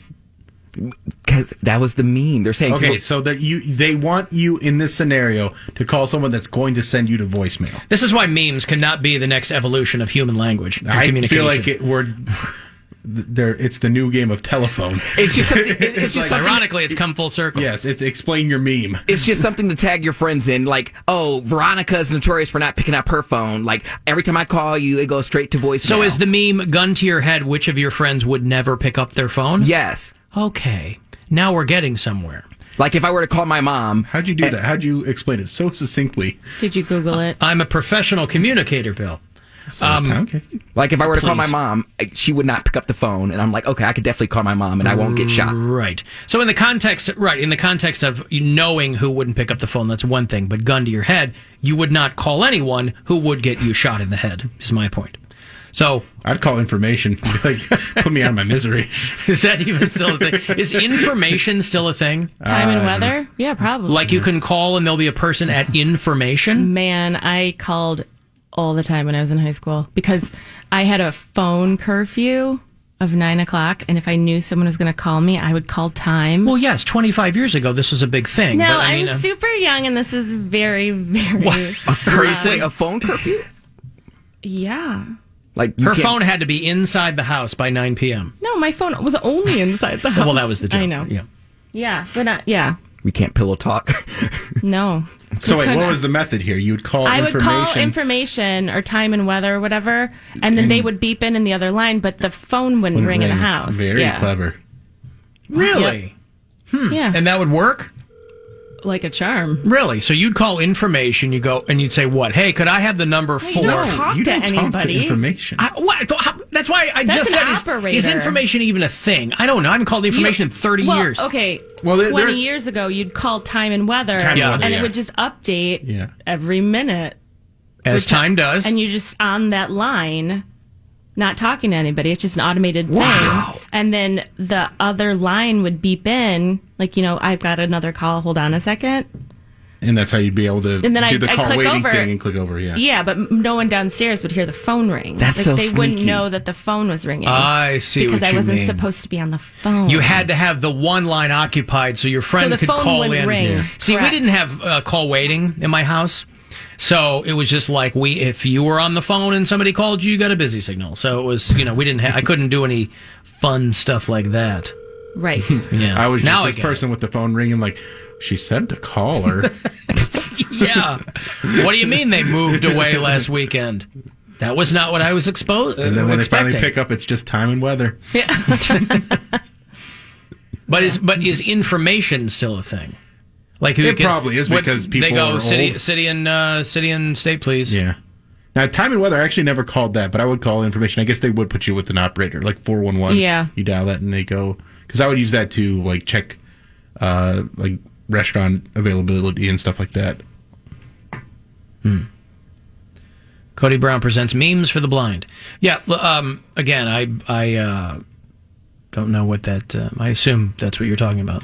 But no, he doesn't normally answer his phone. I mean, for me, he does. I was just being funny. I do answer the phone if you because literally my phone just doesn't ring unless it's spam or you. But here's the thing: if I were to call him from a number he did not recognize, he would not answer it. No, I don't think most people do. So if I got in a folding bike accident Gotta use somebody else's and phone. someone else was calling you to tell you. Hopefully they'd leave. Well, my phone notifies me if I have a voicemail, and it transcribes the voicemail. So hopefully I would look and it would go, hey, call this number immediately, or Weissman. Then I would call back immediately. Anyone else besides my mother. And plus, on my phone now, it also says likely spam. Yeah, mine does potential spam. Right, potential spam or whatever. So I'm like, okay, no one's calling me. Or your from Fort wife Worth. is dead. Well, if you're dead, there's nothing I can do about it anyway, so I probably wouldn't call back. What if I needed a kidney? Then you wouldn't be dead, would you? You'd be. What if I was almost?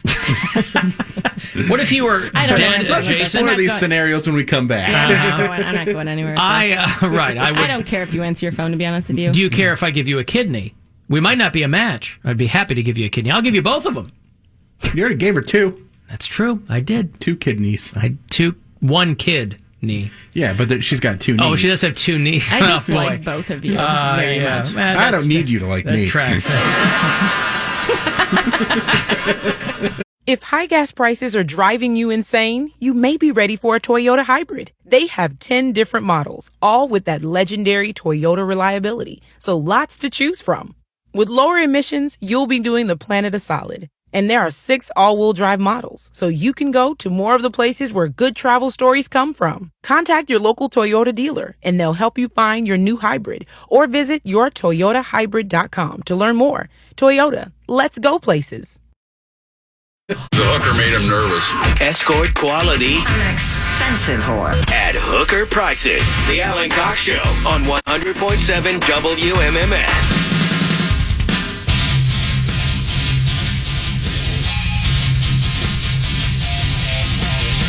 216-578-1007 or 800-348-1007 to join. 35192 if you want to text. Gwen is in for Mary today. That little John Goodman drop there. I know, it made me laugh. Been playing it for a long time, and I thought it was from The Big Lebowski, and then we were watching like Roseanne reruns one night. And I was, oh my God, I have that thing, that clip. I didn't know it was from Roseanne. I love Roseanne. What do I know from Roseanne? God damn it, is that a funny show? Your Cleveland Indians are in Chicago tonight to play the White Sox at 8:10. So 7:30 something is when that pregame will begin. The Tribe game tonight on WMMS. The Cavs are back home too. That game on WTAM 1100. Cavs are going to play the Wizards tonight at 7:30. And by the way, if Major League Baseball had their way, yesterday would have been opening day. They wanted to push it back that far? They want to push it back that far. And the Players Association was like, no, we want to get out there and play, man. We want to make some money, want to play, whatever, right? So if they had gone along with what what Major League Baseball wanted to do, yesterday would have been opening day. So, it would have. I think it's been a pretty interesting April for baseball. It's been fun. Better to have an extra month than one less month, I think. Right? Of baseball, America's past time. I like to think of it as America's current time and temperature. Why not? Why past? I disagree with that, but I do think less games would be good, would benefit the game of baseball, and less players on the field. Okay. Less players. So you want fewer guys out there is what you're saying. What, get rid of the shortstop? Get rid of the shortstop. Center and field? Only have 2 outfielders. Oh, yeah. Mm-hmm. They got to cover all that ground. Yeah. Yeah. All right. Well, I'll tell you what, I watched this documentary about young players, like their first season in the game. It's called The Sandlot. And this kid... It's not as funny as I laughed it to This kid... It's not as funny as I laughed it to be. You just got to kick me in the balls all the time, right? That was not as funny as I laughed. Just laugh. As I laughed it to be. Up. I liked it, yeah. Don't tell me to shut up. Here I am over here speaking English. Buying dinner first. That was not as funny as I laughed it to be. I'm sorry. Anywho. But anyway, I haven't been around a lot of adults. Sandlot. Yeah. Did Nora like it? She did. She did like The Sandlot, yes. A very fun movie. Yeah. I have not watched it since my kids were little, so... It holds up. Yeah. Yeah, there's some other ones I've tried to have her watch. I'm like, ooh, this is not. So when you have them watch like something... My Tutor? You have them watch something and you go, wow, this is a kid's movie? There's a lot of, weird language in this and stuff like. There was cursing in the Goonies. Cursing in the Goonies, but like, it's like Monster Patrol or something. Monster Squad? Monster Squad. They like, one of the monsters calls the little girl, he's like, "Give me that, you little bitch," like to a little girl. And I was like, what? Well, was she being a little That's bitch, the though? one. I mean, yeah, of course, Oh, okay. but, monsters should have more etiquette. That's the one where she has to read the thing at the end, but she has to be a virgin, and she reads it, and it doesn't work. And they're like, Is that what that is? I think so. Yeah, I think, yeah. I loved that movie. That's not a Fred Savage thing, is no, it? that was Howie Mandel. That was Me and My Monster, or Monster Under the... Fred Savage is Little Monsters. Little Monsters, where he pees in the apple juice. Yeah. Monster Squad is Dracula and Frankenstein? Yeah. And, yeah, That movie okay. was scary. It was a scary movie. Huh.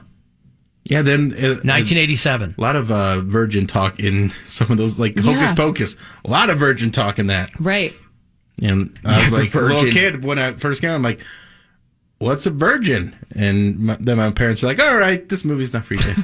I mean, she says, Sarah Jessica Parker, her character, Sarah, she's like, "Can we hang them on a hook and let me play with them?" Like, she says stuff like that in this movie. So your mom didn't want to tell you what a virgin was? I mean, they weren't that serious about It's it. but what it we just- sacrifice to the gods, Bill. It was just one of those things where it's like, it's what Mary was. She was pure. Mm-hmm. Just like this boy. No. I never understood that. Why, like, what counts as, like, virginity? They were like, well, I'm half virgin. Half virgin. Who's half a Well, that's virgin? in that movie. She goes, "Oh well, Jimmy, but that doesn't count," or something. I've never seen it. I never saw the Monster Did you Squad. tell them what Nora asked? What? Oh, she asked what a boner was? Is that what she did? Yeah, she asked what a boner was. Where'd she learn that from? It was we were watching something, and it might have been The Simpsons, maybe. Yeah. No, it wasn't The Yeah, Simpsons. it probably was. They didn't have boner in The Simpsons, did they? They will, but They would talk Well, they'll about say it. boner in The Simpsons, but they mean it as like you messed up. No, this was like the boner of the week kind of thing. Yeah, I get that, but No. this was the context of an erection. boner. Yeah, so I don't remember what The was Office? on. What'd you guys tell her? Well, like an idiot, I start actually beginning to describe what it is. So basically, Alan was watching something that is not for children, and she was sitting on the couch and was like, "What's a boner?" But what was I watching? I don't remember. I guess that's not important, but what I did wrong is not the important part. The important part is that But what you did right was try to explain the truth to your child. Boner. What, Grandma? Boner. Right. I didn't know what, I knew what a boner was, but I didn't know what an erection was, if that makes sense. Well, I knew the slang Yeah, terms. I but knew didn't- boner before I knew erection. Because I learned because of erection. boners to bone on family On growing growing pains. pains. Oh. Boners to bone. He's dead now. I knew Killed boner just himself. because that was like what everybody called it. But Yeah, I the didn't know first time that. I heard erection, I think was on Beavis and Butthead. Boner. And I was just like, what is that? My brother's like, it's a boner. I was like, oh, okay. Neat. Boner. And that's also where I learned the term masturbation, Beavis and Butthead. I think you just said it's when somebody gets excited. You really kind of streamlined it. Whereas I was going to That's get the way to No, tell it. No, she did the right It thing was because something about somebody was referencing having to hide their boner. Right. Can I say this on? I don't know. yeah, hide your boner. Yeah. And I said something about penis falling out of his underwear or something. I don't remember what it was. But it is penis related. But I knew immediately that I was going to get too deep in the weeds by trying to be like clinical about it. So Gwen jumped in and nailed it. I forget what you said, but I was like, that was the way to go because I made it very uninteresting. Like, Yeah, that's the key. okay. Yeah, totally. No follow-up questions. Yeah, and they make it uninteresting and not something that they feel like they have to repeat or need more information or remember. on. right. Yeah. It's when someone gets a lot of candy and then she's like, what? No, I'm just kidding. Just saying, it's where someone gets excited and then she's like, ooh, summer break's coming up. I got a boner. I got a boner for summer. A boner for summer. Yeah, right. Hey, listen, I've got a boner for summer. I want to Why know. not? Are our phones working? Because I really would like to hear from teachers, like the craziest thing they've heard from like kids in their class, like preschools, elementary, kindergarten. Because I'm sure they hear some wild stuff and then they have to like call their parents. They know everything. Teachers do. You think so? You think they talk Yeah, amongst themselves? Like because- Jonathan was talking about getting laid this weekend. Like, Well, I don't know about that, but I think that like if you like, I have talked with our preschool teacher And like if something happens in your house the day before or something, your kid will go in and be like, talk about it, yeah. my dad had diarrhea. You know all the family business. Yeah. Mom and Dad were arguing last night, and then Mom cried in the shower, or something, something like that. Oh, yeah, I didn't realize that Nora had explained the entire saga of the last time I had diarrhea to Gwen's mother. She does. So we were over there helping move some furniture, and she's like, oh, Dad had diarrhea. And my mother-in-law looks at me and goes, I heard, I know, thank you. I'm like, oh, great. All right. So we're all up to speed then on my intestinal... Isn't that amazing? Yeah. So I mean, I wasn't getting clued in on on why she. Isn't that amazing? I hope you think so. Yeah. She went to my mom and she was like, something amazing happened this weekend. And my mom's like, what? She goes, Mom got her period. And my mom's like, I don't care, but she, just keep it to yourself. Sure. Man. She had a boner for your period. She had a boner. Isn't that amazing? I hope you think so. Yeah. Well, listen, whatever. Right? Something amazing happened. Why does she think that's amazing? I'm like, we weren't waiting on it. Like, I don't know. My mom's like, she understands the beauty of the female body. Well, I didn't know if Gwen was jumping up and down like, I got my period. No. Yeah, did you guys have a scare or something? No, that's what I'm saying. We weren't. Johnny planning on Condom's it. over here always talking about how I love condoms. That's why it was just.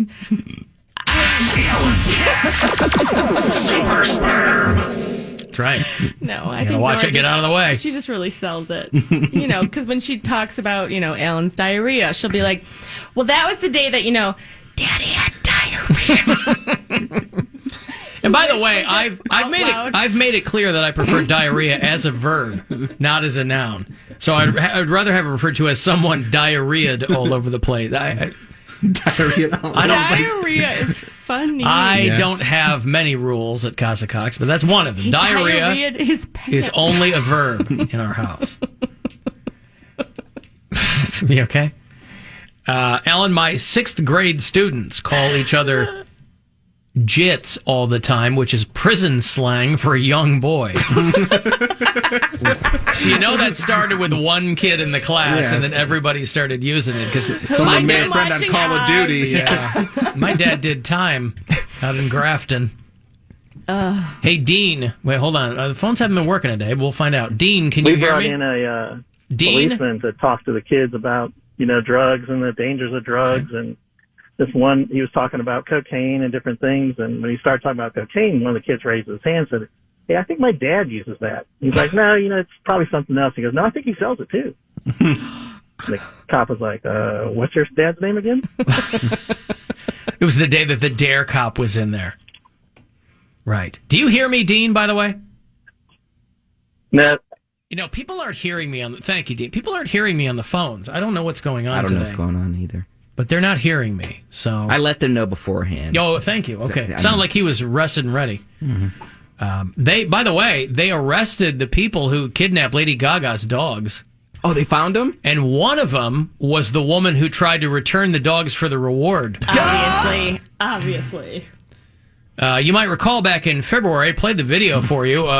My favorite part was the audio caught on someone's Ring doorbell camera. It's so funny. Lady Gaga was on tour, not on tour, she's doing something overseas. She's doing a movie. And her dog walker, Ryan Fisher, is walking through West Hollywood, and a couple of dudes hop out of a car. They don't know that these are Lady Gaga's dogs. Apparently, these are just dogs that are these are high-ticket dogs, right? So they don't know that this is Lady Gaga's dog walker because he's walking them from his house. Mm-hmm. It's not like he's house-sitting for Lady Gaga. So these dudes just roll up on him, and it was all caught on someone's Ring doorbell camera.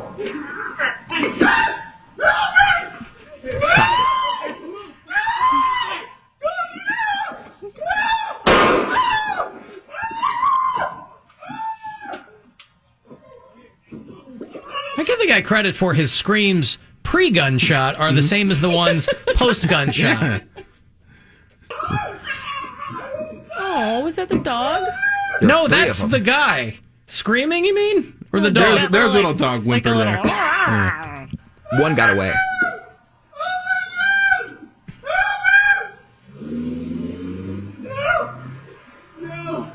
And then they take off. Anyway, that guy's okay. I don't know if she gave him a big bonus or whatever, but they retrieved the dogs. And the woman who tried to claim the $500,000 reward, which is what Lady Gaga said, she goes, I want my doggies back or whatever. No questions asked. It That's sounds right. like No questions asked. Next time we'll take your I dogs. don't trust you anymore. Yep. You do a really good Lady Gaga impression. If you, I want my doggies. I want my doggies back. I'm Lady Gaga. You can call me Stephanie. Give me my dogs back.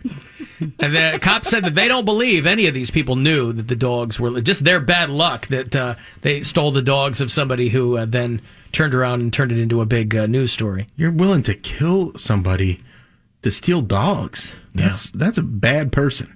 Well, these are high ticket dogs. Yeah, but I put the blame. Dude. I put the blame on Lady Gaga for having such pricey dogs. She'd walk around in meat dress. Good for the environment, Stephanie. And she got these expensive dogs. Good job. You're gonna get somebody shot. What movies is she filming? Star is Born 2. Okay, and then Electric Boogaloo. She killing another husband? No, no. I'm better than you. You're washed up. Her and Adam Driver are doing a movie, right? Or they did a movie? They're doing it right now. That's why she's over in Italy. So they arrested, I think, 4 people, and also they determined that the woman who said she found the dogs, 18-year-old dude, 19-year-old dude, documented gang members. 27-year-old guy, one of whom was the guy who shot the dog walker. And then one of the guy's dads was in on it. And a woman who said she found the dogs tied up in an alley. And they determined that woman was in on it too. And so they arrested her. Gangs have changed. Yeah, right. It's a family thing. Used to be slinging a rock on the corner. Now they're just shooting people for dogs. Now they're just stealing dogs. Yep, that's right. They're like, I'm going to get more money from them dogs. Dog heist. I'm going to get dog heist. So they said that the woman who said she found the dogs, they determined was part of the crime ring. That was a lie. So wait, Lady Gaga is doing a movie with Adam Driver. I hope it's not like they're not romantically involved in it. Lady Gaga. Why? Lady Gaga. They're going to be able to kiss. Those big old noses they have. Lady Gaga. I was going to say they play husband and wife. Well, then they won't be kissing. Lady Gaga plots to kill him. Right. They got big old schnozzes. Does she? I know he does, but I never thought she was. She got a normal nose. I don't think so. I thought Really? she had a pretty big nose. Boy, I don't get Adam Driver. I think he's good, but when girls are, my wife included, they're like, he's so hot. I'm like, he looks like a painting that's sound dripping. like that. Huh? Well, in my ears, you do, babe. I don't get it. But Adam Driver, like, he's a talented guy, and I get that he's brooding and dark, and he was in the military, whatever. But Yeah, those are all terrible things. no, I'm saying I get all that. He's also like But- super tall. But looking, he's just a weird-looking dude. Long face, weird jaws, Long body. like whatever. Looks like it's nice and thick. Well, that's called tall. When I but, was first thing I saw him in was Girls on HBO. Right, the Lena Dunham show. And yeah. it's very sexually charged. Yeah. So I mean, again, I like him in things. I think he's good. Kylo Ren. Kylo right? Ren. Mm-hmm. But he's good in a lot of things. He was in Black Klansman, movie I liked a lot. That was a great movie. And he was. I didn't see Marriage Story because it just seems like a. No, that sounds really good. Seems like a real bummer. There's an actor that a lot of people will like scratch their head if I say they're hot, like Justin Long from Jeepers Creepers. Do you know who that is? Yeah, I know who that is. I think he's so cute. Like a budget Adam Driver. I feel like he's just like Justin Long always looked like he was 14 years old. he's No just matter got, how like, looks like a little he's got, kid. like the hair on Justin Long. If it would, he's very 90s to me. Very 90s cute boy. Adam Driver was in the Marines, but he injured his sternum in a mountain biking accident before deploying. Oh no, I've had an accident. Wait, he wasn't actively. He didn't active. Well, he was in the Marines, but they were going to send him overseas or something. Then he had one of those classic sternum injuries that disqualifies you from service. This kid's F9, Sarge. The old millennial bone spur. But after 2 years of service, he was trying he trained even harder than before to try to overcome his debilitated state, is what it says. But after 2 years of service with no time in the field, he was medically discharged. So he learned all the stuff. He just never got deployed. Yeah, so man. You got hurt even more trying to carry those new Star Wars movies. This is tough on my sternum, guys, because it's really putting a lot of stress on my back. Although I fully understand why he has long hair and keeps it long. If you've seen his ears, his ears are pretty. This dude's picking up direct TV on these things. So anyway, you gals love Adam Driver, and he's got a hot wife. But yeah, he and Lady Gaga are doing some movie overseas. Currently filming House of Gucci. Yeah, I was going to say it's some. They're playing actual people. Yes, a guy from Gucci got killed by his ex-wife. I assume they are playing a guy from Gucci. Well, I don't, who's like the Gucci? Who's the? I wonder if the Gucci gang is who stole her dog. Maurizio Gucci. I don't know if that's the guy that founded the company. Is my point, or if he's just a Gucci. Part of the Gucci gang. You're a Gucci. Gucci Goo is what the movie's called. Lady Gaga they're shooting in the Italian Alps. It's called Look Out, Gucci. Yeah. Gucci Gone. This is what happens when you find a stranger in the Alps, Tommy. Yeah. Johnny, whatever his name was. Gucci. The real Gucci and his wife got married, and 12 years later, he left her for a younger woman. And then their divorce was finalized, and then she hired a hitman who shot the guy outside his office. She became known as the Black Widow and was sentenced to 29 years in prison. See, that's how they do it overseas. It doesn't matter if you're rich. They still put you in prison because you killed someone. So that's what they're doing. That's what they're It's also playing. a long time ago. I'm sorry? It was also a long time ago. 1998 was a long time ago? Yeah. Yeah. Not It was really. the late 1900s. It might seem a long time ago to you, but it's not really. I mean, it's the late 1900s. Okay. Anyway, Jared Leto and Al Pacino. Wow. Al Pacino's in the movie as well. You don't like Al Pacino? No. Who doesn't Really? love Jared Leto? Great ass! Well, yeah, everybody always goes, hoo-ah. I'm like, yeah, there was one movie. That movie stunk. Son of a Woman? Yes. It stunk? I thought so. That scent stunk. I was going to say Great that. ass! Right. But I like him in a lot of other things. I liked him in The Devil's Advocate. That movie stunk, too. No, with Keanu? Yes. You talk about chewing scenery. That was like hoo-ah to the nth power. He was like, hey, make it rain. Well, whatever he was doing. Devil. He was the devil, right. So he's just... The devil tends to want to steal He the scene. overacts. Yeah, he overacts. Great ass! The devil goes a little over the top sometimes. Sorry, so sorry, it's not a dramatic. more toned down devil. That's what I like, is a toned down devil. Mm-hmm. You know, like Elizabeth Hurley in Bedazzled. That's what I like. A toned devil. Oh, toned down devil. As host for the NFL Draft, we should treat people we see around town wearing other teams' jerseys as we would if they were at a Browns game. Hey, you! Yeah, you know the drill. 100.7 WMMS.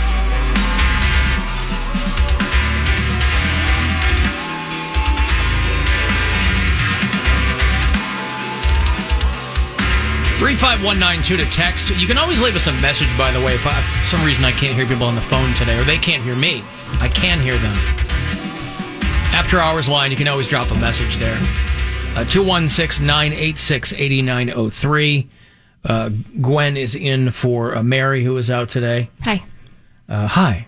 Alan, I think Al Pacino peaked with Dick Tracy. That might be the case. You fairy. I liked him. I liked him in Glengarry Glen Ross. You fairy. I like him in Heat, one of my favorite movies of all time. Dog Day Afternoon. Dog Day Afternoon. That's one of his best performances. Serpico. What? I was reading an article about what? Sorry. What's the matter? It's really fun in my head. Serpico? Yeah, I just think of Charlie Day and his Serpico bit on Sunny. Oh, yeah. Oh, okay. Sorry. That's okay.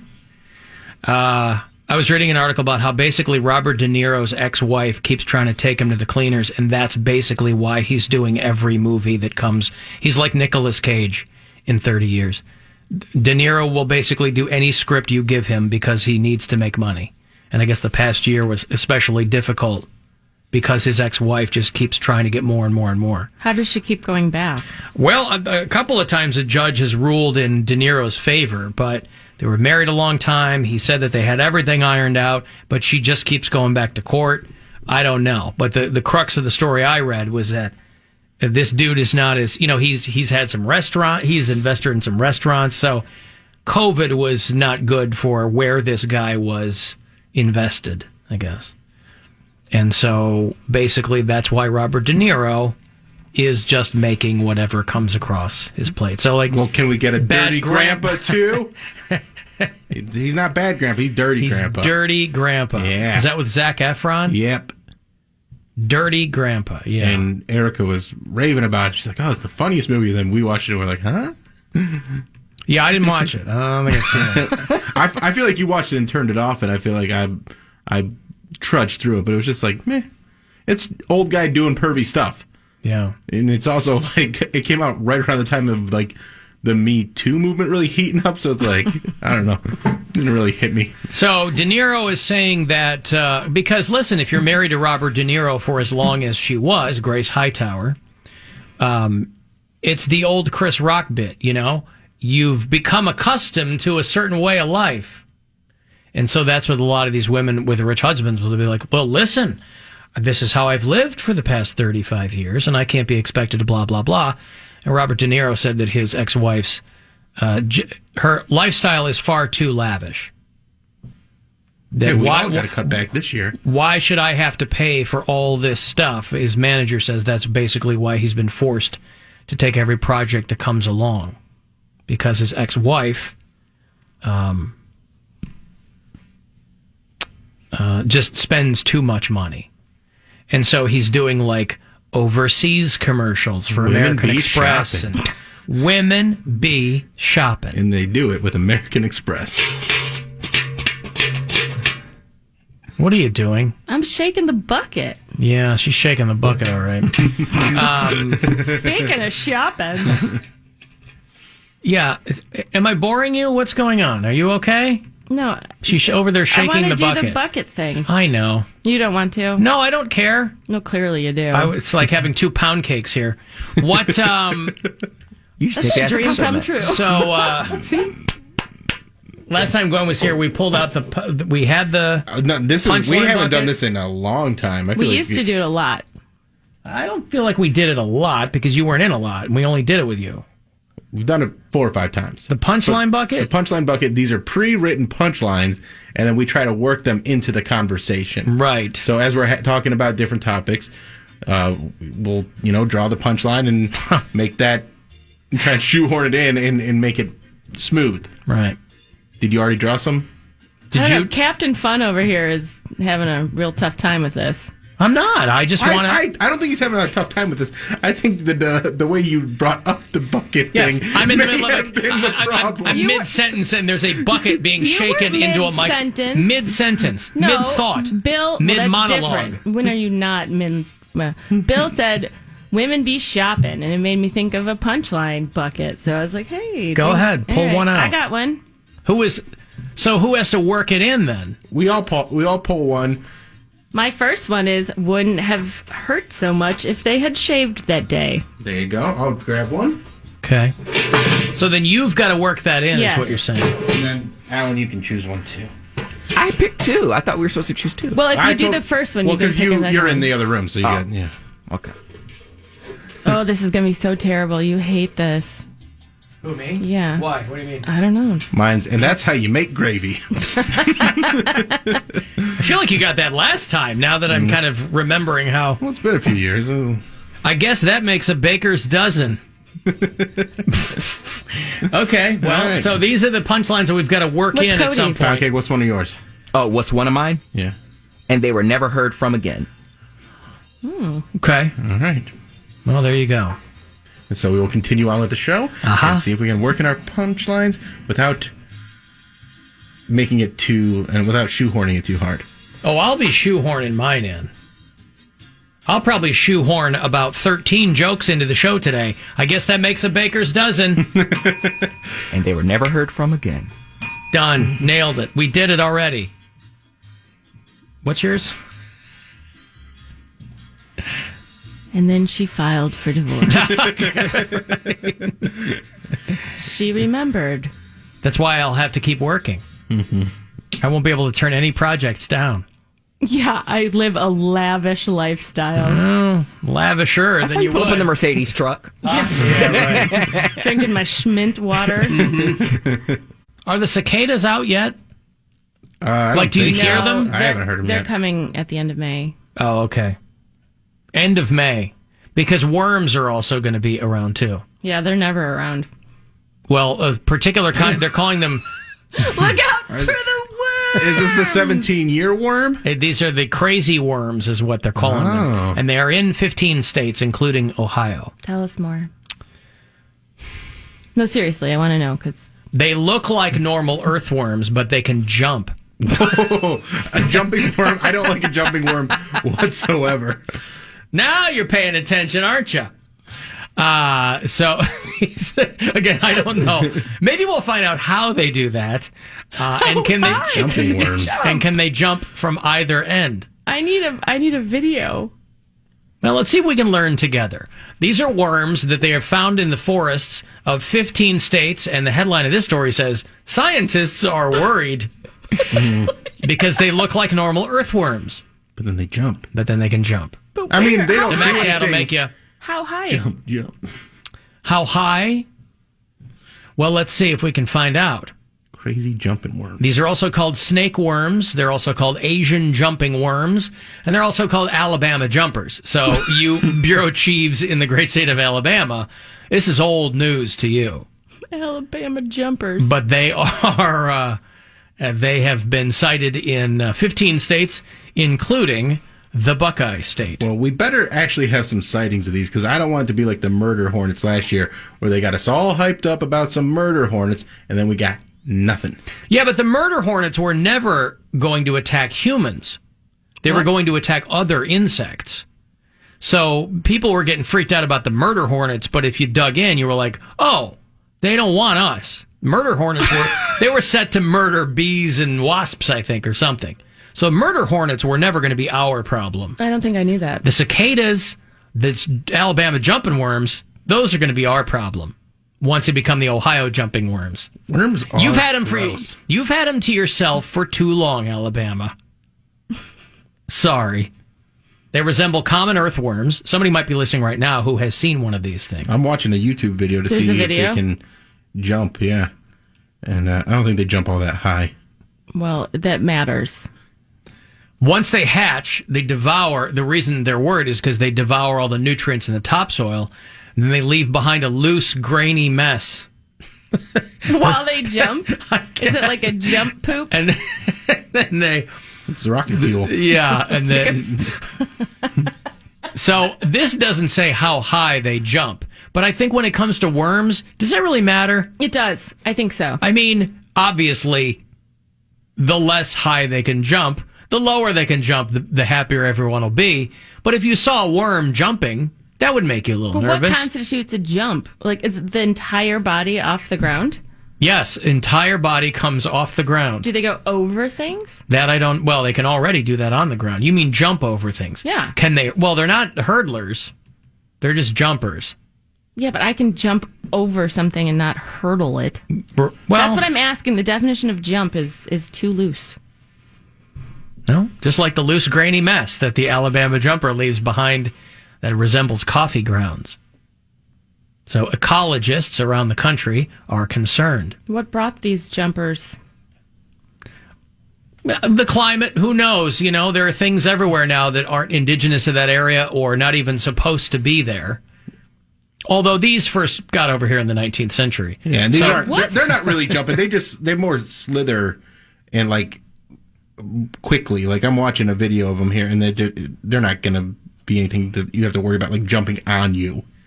Well, then I hate this story. This story should be thrown in the garbage. Why? Because they're just earthworms. They're not with just coffee earthworms. poop. Do you think they're called Alabama jumpers because they don't jump? Bill just said they don't jump. The ones I'm looking at here aren't jumping very much. You must not be looking at Alabama jumpers. I'm pretty sure, yeah. Why would they They're called Asian jumping worms and Alabama jumpers. Traditionally, not an adjective you give something that doesn't jump. But Nobody calls me Jumpin' Alan, even though I jump all the time, and I should have that your nickname. face. Not, well, they should. Please to my face. No, I don't like that story. Okay. I think it's a red herring. They're just trying It's to a get people worm. worked up. Worked up? Yeah. Okay. Well, I think the main problem with these is the way that they destroy the soil. We need good, rich soil, not crappy loose, grainy coffee ground They soil. spoil the soil. Yeah, they spoil the soil. No, they soil it. They spoil it. Alan, I have pet jumping worms. No, you don't. What if it's an Olympic worm long jump? What if it's the flag 5 ringworms interlocked? Yes. There you go. Ringworm. Worm joke! So just one more thing to enjoy this summer as we're preparing for the cicadas. There's a lot of people, you might not find these in your yards. As I understand it. Oh, no, you'll find them everywhere. The worms or the cicadas? Cicadas. Oh, yeah, cicadas, yeah. I was just saying that the worms probably aren't going to be as pervasive as those cicadas. But because I was reading the article, or maybe you sent me the article on when to mow, so that they're like, you should mow at nighttime. You could buy a net outfit. Right, buy one of those things that you put Like over a your head. Beekeeper outfit, so that when you're mowing your lawn at 10 o'clock at night, you're You not don't get just chopping up attacked. cicadas all over you or getting them, yeah. Yeah, because their sound that they send out to attract a mate is the same kind of frequency as a small power tool. So if you turn on your lawnmower at the wrong time of day, They try to hump it. You might be swarmed by male cicadas. Yeah. Well, I would like people to do this and then film it, and I will watch it and laugh. This will be the next craze sweeping TikTok as people making cicada themselves challenge? get attacked by cicadas. Yeah. No, thank you. You have to do it with your mouth wide open. Yeah. I remember. While you're chewing on Tide Pods. I got to tell you, I don't ever, and maybe I don't have the best memory. No, but you have a terrible memory. Thank you. What did you say? Who said that? But I don't remember, even recently since we've been in Ohio, I don't remember being beset on all sides by cicadas. Because it's every 17 years, and we haven't lived in Ohio for 17 years. There are every... But then, like a few years ago, we had the 13-year cicada. Right. And even when they've been here since we've been here. I just don't remember, they're like, everywhere you walk, you're crunching them under your feet. I'm like, boy, I do not remember that. I remember coming... I feel like there's places where they're real bad, but I don't think I've ever seen, like, the absolute... the terrifying scenario that they're always talking about. Right. I went camping when I was in college. We went to Columbus, Ohio, and the cicadas were out. And they were everywhere. Because you were in the woods camping. Yes. Yeah. But terrifying. Like there was one in my hood. Right. Like on the sweatshirt I was wearing. And I don't- loud? Yes. Do they bite? No. Try to hump your hair? Well, everything tries to hump my hair. But the gross part is after they like molt, and then you find the shells everywhere, and then And are those edible? anything's edible. If you're brave enough. Put it in your mouth. But it won't kill you. I'm just trying to set the kids up for the cicada challenge. That's all. right. I don't want to give them bad information. I'm just trying to set them up properly. Cicada carcasses can you eat in 30 seconds? There you go. And they were never heard from again. I'll allow it. I'll allow it for a game I don't want to play. I never said I didn't want to play Your it. face said it, all right? I would have liked to. My face says everything. I would have liked, everything humps your hair. My face says everything that I say. I don't know if that's At the exact same time, by the drawing way. an equivalency. Of it. Well, yeah. But my face does say everything. Because my mouth is part of my face. And I have a big face. So there's a lot to be said. Big face, yet small head. That's the weird part. My face covers an inordinate amount of my head. 65% of your head is That's just right. face. Yeah, I have eyelashes above my ears. That's the strange thing about it. I have to groom Ear lashes? consistently. I have ear lashes. I have to groom consistently. Yes. They blend in nicely. Mm-hmm. Well, that's right. Headphones. That's why he chose the occupation. That's right. Me and Adam Driver. Yep.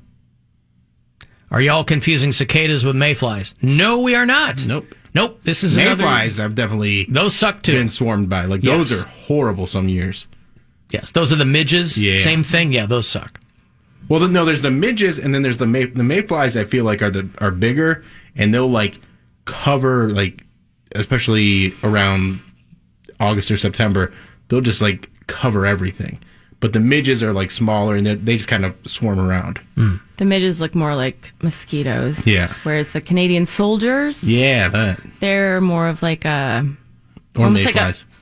that's like a dragonfly-ish. Right. Like they're bigger. Well, Dan's in Streetsboro, and he said that the definitive answer, because he has tons of them in his compost, is those worms like flop around like a fish that's out of water. Yeah, that's kind of what I saw. So they don't, I guess, jump things. But again, I'm just going by what they're the Alabama floppers. I don't. They were last in their division last season too. So, Thank you for the clarification, and I still don't like. Again, I'm just going by what those entomologists said, and they didn't call them Alabama floppers, call them Alabama jumpers. So I was just going by.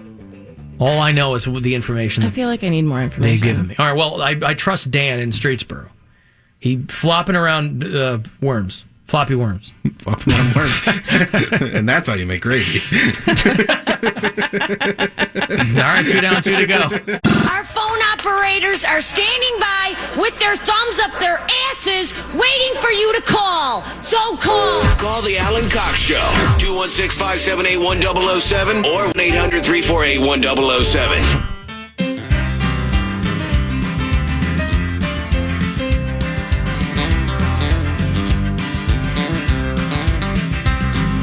Roll me up and smoke me when I die. And if anyone don't like it, just look 'em in the eye. I didn't come here and I ain't leaving, so don't sit around and cry. Just roll me up and smoke me when I die. Now you won't see no sad and teary eye when I get my wings and it's my time to fly. Call my friends and tell them there's a party, come on by.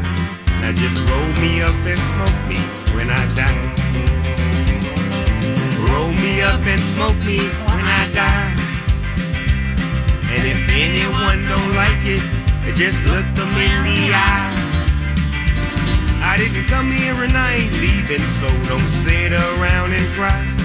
Just roll me up and smoke me when I die. I don't know how I missed Willie Nelson's birthday yesterday. Willie Nelson was 88 years old yesterday. You mentioned it to me in the morning. Yes. I meant specifically here on the Alan Cox Show. Well, you got to be more specific when Gwen's here. You know, and also she can't have it both ways because she'll say something at home and I'll go, oh, yeah, we talked about that. She'll go, well, I'm talking to you now. No, I don't mean say on the we show. Didn't talk about it. Well, you know, when you've been inside for a year with a 4.5/5-year-old and you don't talk to other adults, and then your husband comes home from work and you think he might actually have a conversation with you. No. But no. I'm all talked out. I've already talked about that with other people. Sorry. What do you want? I'm all talked out, man. Cool. I was just here raising your child, talking to no one. All right, Cool. well. Good. Sorry. Thanks for humoring me. Yeah. Sorry, babe. No, you're not. Yeah, I am, of course. No. I'd love to be chatty when I get home. I'm just not. That's what I do for a living. So, yes, I'll say, yeah, we talked about that, and then I'll say, we. Right. I'm going to do the whole thing again. So we didn't talk about it. So then what I'll do, because I'm a mensch, is I'll talk about it all over again. because I go, well, maybe in the context of the conversation now, something new will occur to me, and I'll have a new spin to put on it, or maybe a new element that I forgot about before. Or maybe it rarely happens. You don't worry about what you bring to the conversation, and you listen to what Gwen has to say about No, Bill, don't be ridiculous. No, I do, but that's what it is. Is like I don't have anything new to add, so like I do listen. But then I go, oh, okay. I don't need someone to listen to me. Oh, you I don't? need the interaction. Oh, well, yeah. That's the interaction is me going, yeah, we talked about that. That's I'll the be like, interaction. what did you guys talk about today? And 9 times out of 10, or 90%, as Cody would like to point out. Yeah. Alan's like, I don't remember. Do you guys remember what we talk about when you go home? Every single thing. If your girl said to you, does your girl ever go, hey, what did you guys talk about? Yes, and then I give her a nice rundown. See? No, what I do is I go, yeah, I remember. It's on the podcast. Go listen there. Right. Well, I can't do that. So I have to make like mental notes. They go, what'd you guys talk about today? And I go, I'll tell you what we talked about. You're like, I don't know. I go, we talked about a couple of things. Cicadas. Talked about the cicadas. Oh, what about blah, blah, blah? Yeah, we talked about that. Wait, what? Well, today, I won't get that question. Mm-mm. Well, I'm not going to remember what we talked about. Exactly. I'll be like, hey, what did we talk about today? Right. I'll put the shoe on the other foot. We'll go home and I'll go, hey, what did we talk about today? And you'll go, I don't remember. I do remember talking about and your I'll diarrhea. go, Jacques. I do remember. We did have a conversation about your diarrhea, I think. Yeah, we talked about, you can always go with poop. Right. There's What do you guys talk always about a today? conversation about poop. There you go. That's right. Poop and boners. Yeah. Are you sure we covered your watery stool? Yes, I'm almost positive that we did. Thank you very much. Yes. Your watery stool. Yes, we covered me diarrhea-ing. Diarrhea-ing. Now, diarrhea in his pants. is there an apostrophe? Not recently, I haven't done that. Diarrhea in your pants? Many, many years ago. I've told the story. It's no one wants to hear that. Oh, I wasn't even bringing that back up. I would like to bring back my punchline, and that's how you make gravy. There you go. He's gotten out it too. wouldn't I've have never hurt so much if he had shaved that day. Why did it hurt? I want another Clearly, punchline. it's too much hair. Mm-hmm. Why did the diarrhea hurt? Well, maybe that would have been better if he wouldn't have shaved, or if he didn't shave that. I don't know. I'm done. Do you guys know what you're doing with those? With what? I have hot snakes, you guys. What's hot snakes? It's when the diarrhea comes out like a hot snake. Andy! I get hot snakes and bubble gut. Andy, stop talking about hot snakes. Anyhow. What? Can I ask a question? Absolutely. Are you sure? Yes. I'm just curious what your guys' most quoted drop from the show is. Like, what do you use in your normal life? I don't use anything, but I have listeners tell me that they're constantly using "Oh, good for you," Oh, good for the you, Christian for Bale sure. thing, which a lot of people think is Homer Simpson, and it's not. It's Christian Bale from when he was on the set, Yelling at the PA. screaming at the PA. Terminator Salvation was the film. Yeah. So people will La-di-da. Oh, good for you.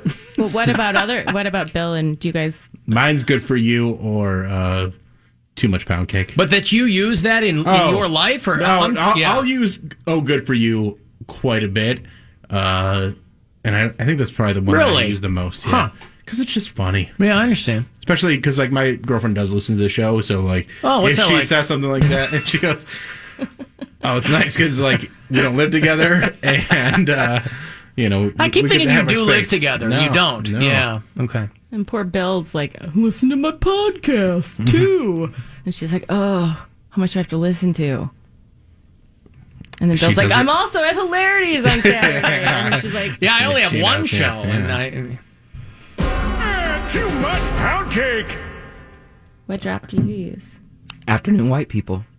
I guess that's not really a drop, but a phrase that I use on air and off. But that you use that off the air. You'll walk into a room and go, "Good afternoon, white people." I do it at my morning job. But it and was they love your it. phrase. You can't quote yourself.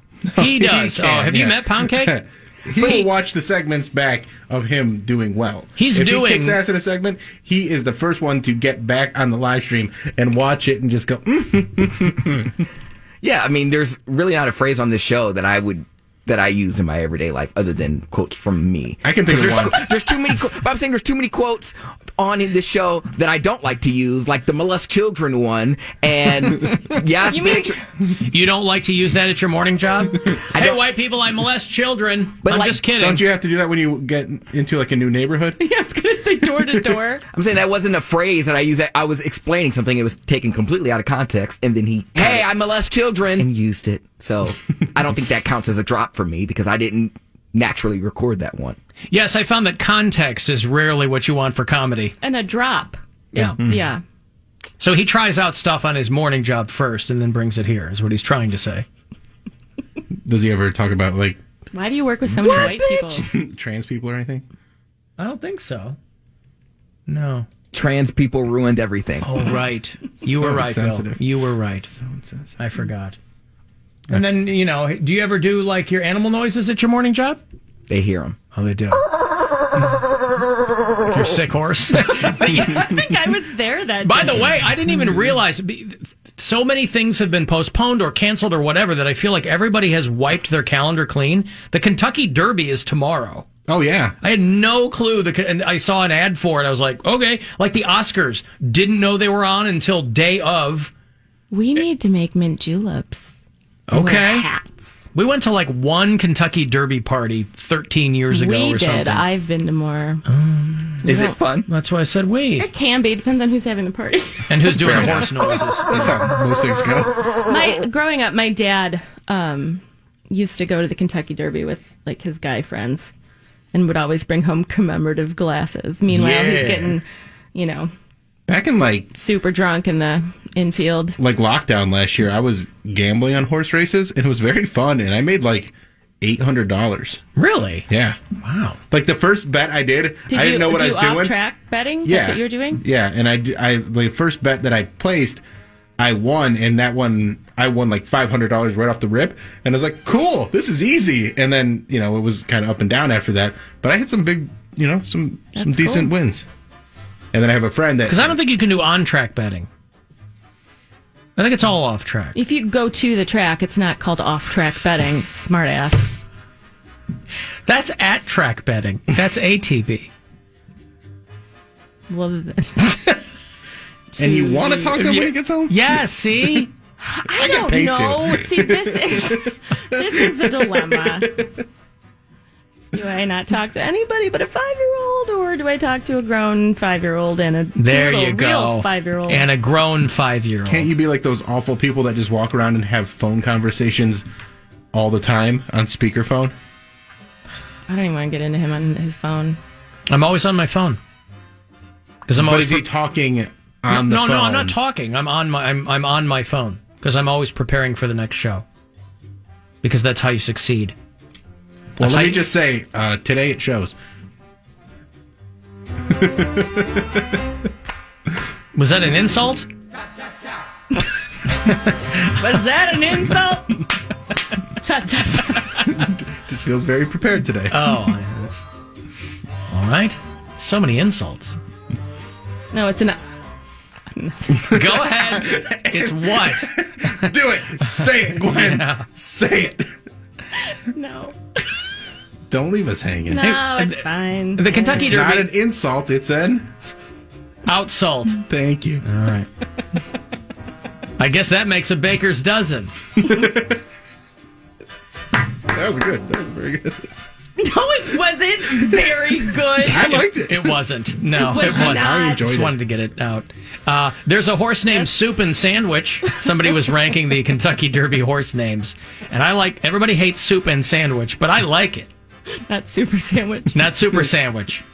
Super Salad. That sounds good. Super Salad, yeah. What's the soup of the day? What's the soup du jour? Soup of the day. Sounds good. I'll have that. Mm-hmm.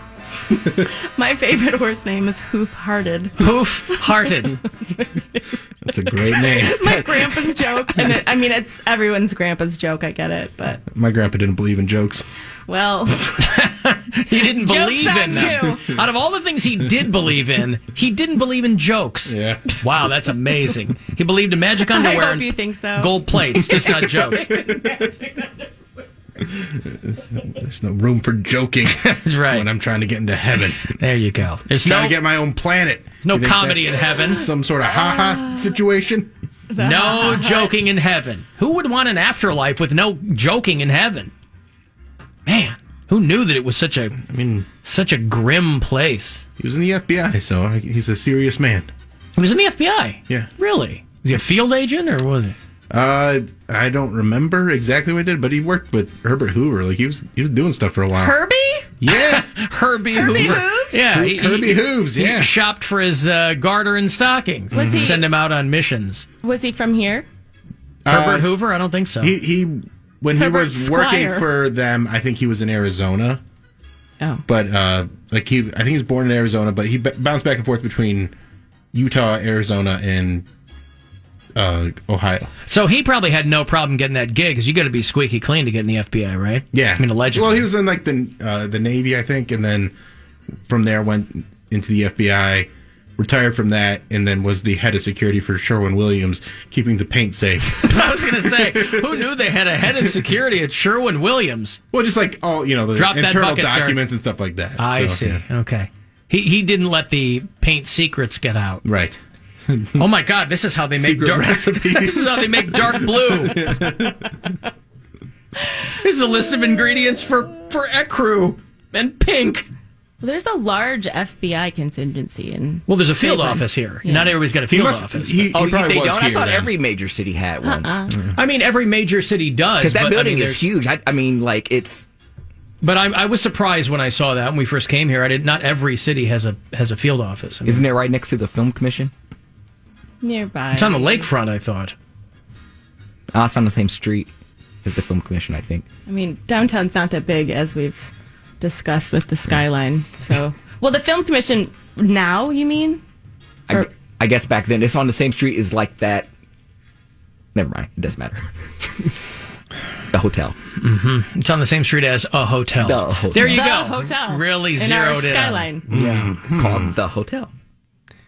Oh, no. So anyway, the Kentucky Derby is tomorrow, and I just like the names. You got to have a champion's name. You've got to have a name like Empire Maker. That's a dumb name. They placed second in 1993.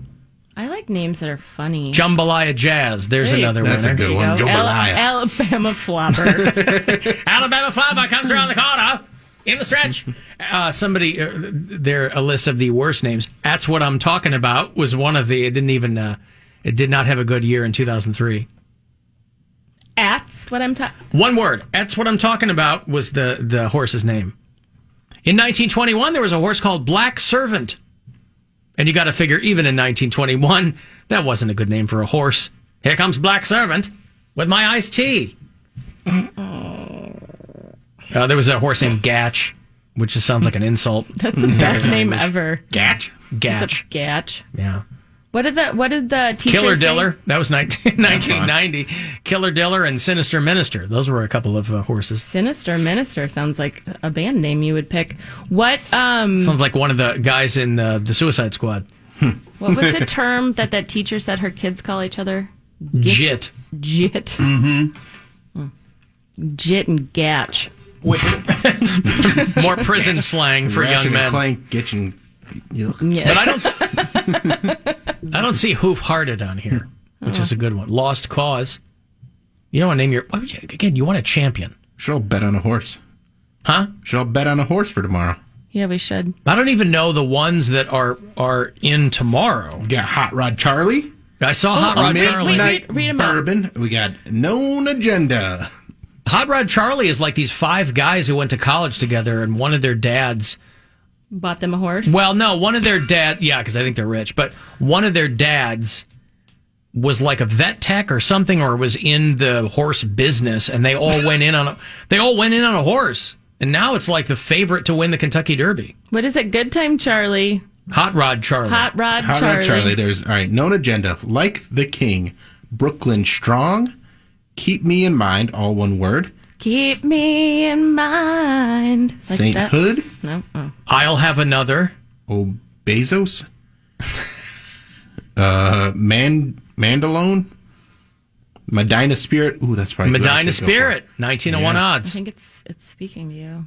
Midnight Bourbon, Dynamic One, Helium, Hidden Stash, Essential Quality, Rock Your World, King Fury, Highly Motivated, Superstock, Soup and Sandwich, and Bourbonic. Bourbonic. Like the plague. The Bourbonic Plague. Shut up. Soup and Sandwich is 37 to 1 odds. I want soup and sandwich. My money's on soup and sandwich. Mine too. But it's just playing the odds is really stupid right there. Because it's 37 to 1 odds. Yeah, but if you don't bet that much and you hit, it's a nice payday. So I should not bet $5,000 on soup and sandwich? That's what I was going to say. Absolutely should. Just give me the $5,000. I'll place the bet for you. I always have a little in my horse, kitty. What's that app that I used? King Fury is 52 to 1 Grinder. odds. No, the one that's the one where I'm gambling with my health. Talking about the money. Let me watch you poop. Oh God. I'm disappointed in those names. Yeah, they're not soup and sandwich is like the best one. Even Hot Rod Charlie, like, okay, whatever, but you know, you Should be like Charlie and the Glue Factory. Charlie or the Glue Factory. Yeah. Yeah, so anyway, I had no clue that the Kentucky Derby was tomorrow. Now I've got to press my seersucker suit. You've got to get a hat. Oh, I have hats. Oh, well, you've got to. I told you about that hair humping problem. Yeah. These hats, they ward off all the hair humpers. trying to hump me now. Right. So, anyway. You should have had Cleveland whiskey, Bill. Put a bet on one Midnight of these horses. Bourbon? Yeah. One of the alpacas. I could just do the Wheat Penny, which is delicious. Wheat Penny. One of the alpacas at the farm down by Medina is named Night Moves. Oh, yeah? After me. Knight? No. That's dumb. Wow, that's such disdain, too. See, I know what you're doing. I didn't know how they spelled it. So that was a legitimate question. Good size, nice llama. I didn't know how they spelled it. So Night Moves like the terrible, awful Bob Seger song is what you're saying.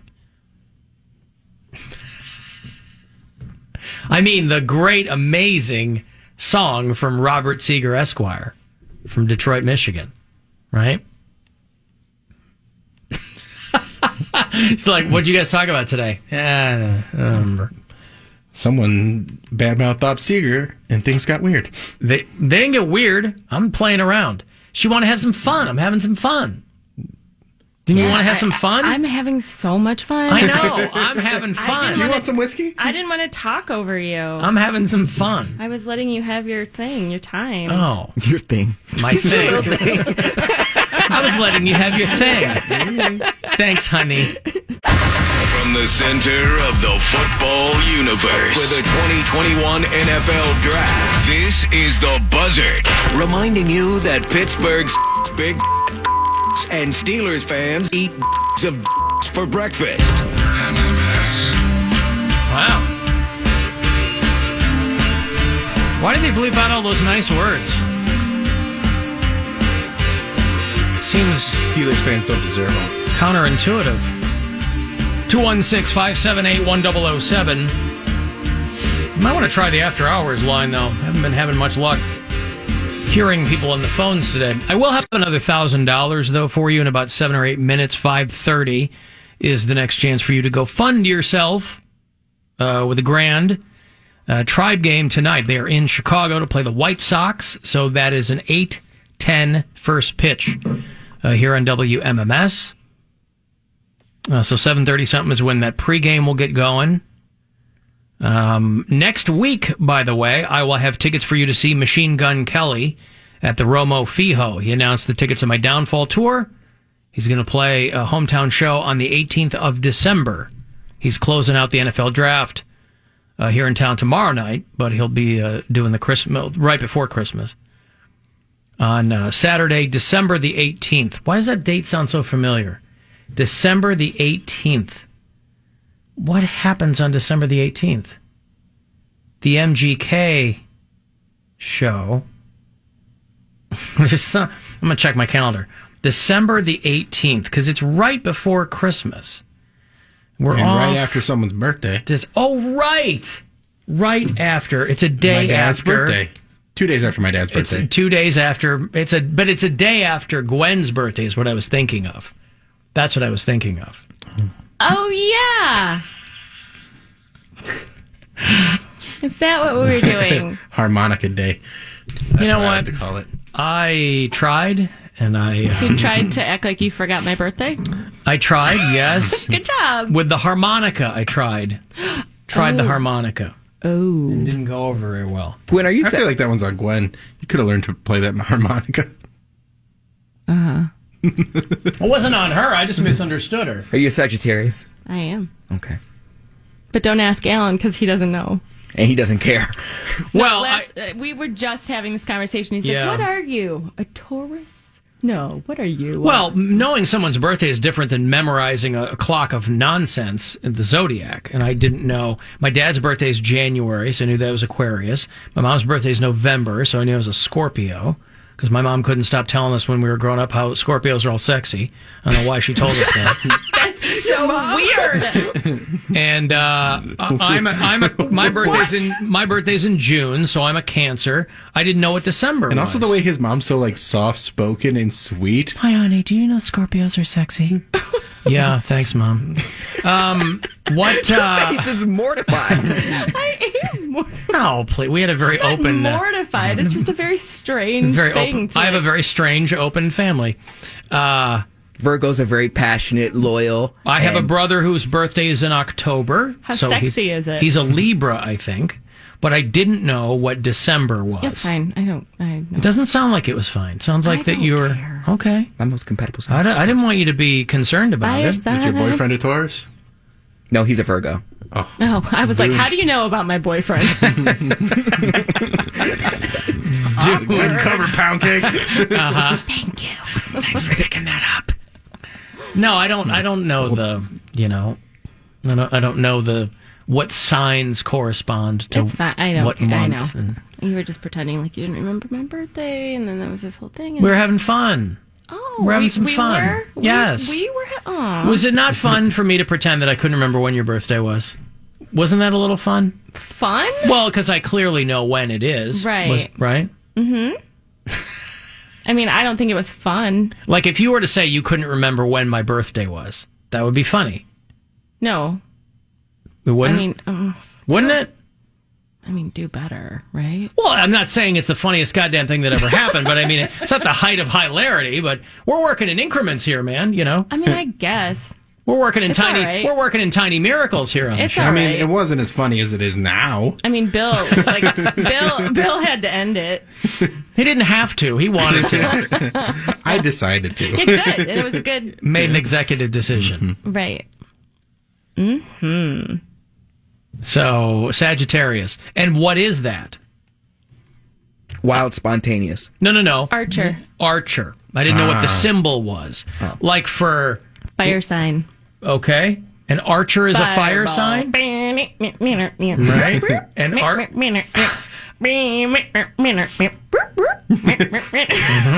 didn't know you were a beatboxer. Oh.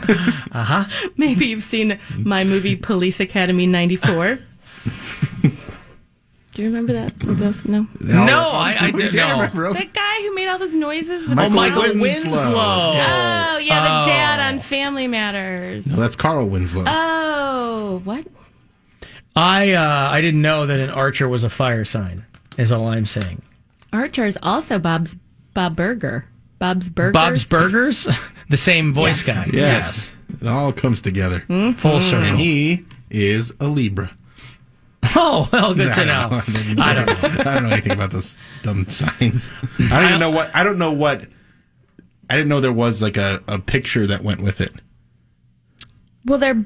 You mean aside from like the like I'm a crab, but my symbol is also a 69. Nice. If you've ever seen the Cancer, that's mine. I don't know. He's a Cancer. Symbol? Alan is a Cancer. I am a Cancer. Yes. If you ever meet me, you know, it doesn't even. So they're called star signs because they're made out of constellations.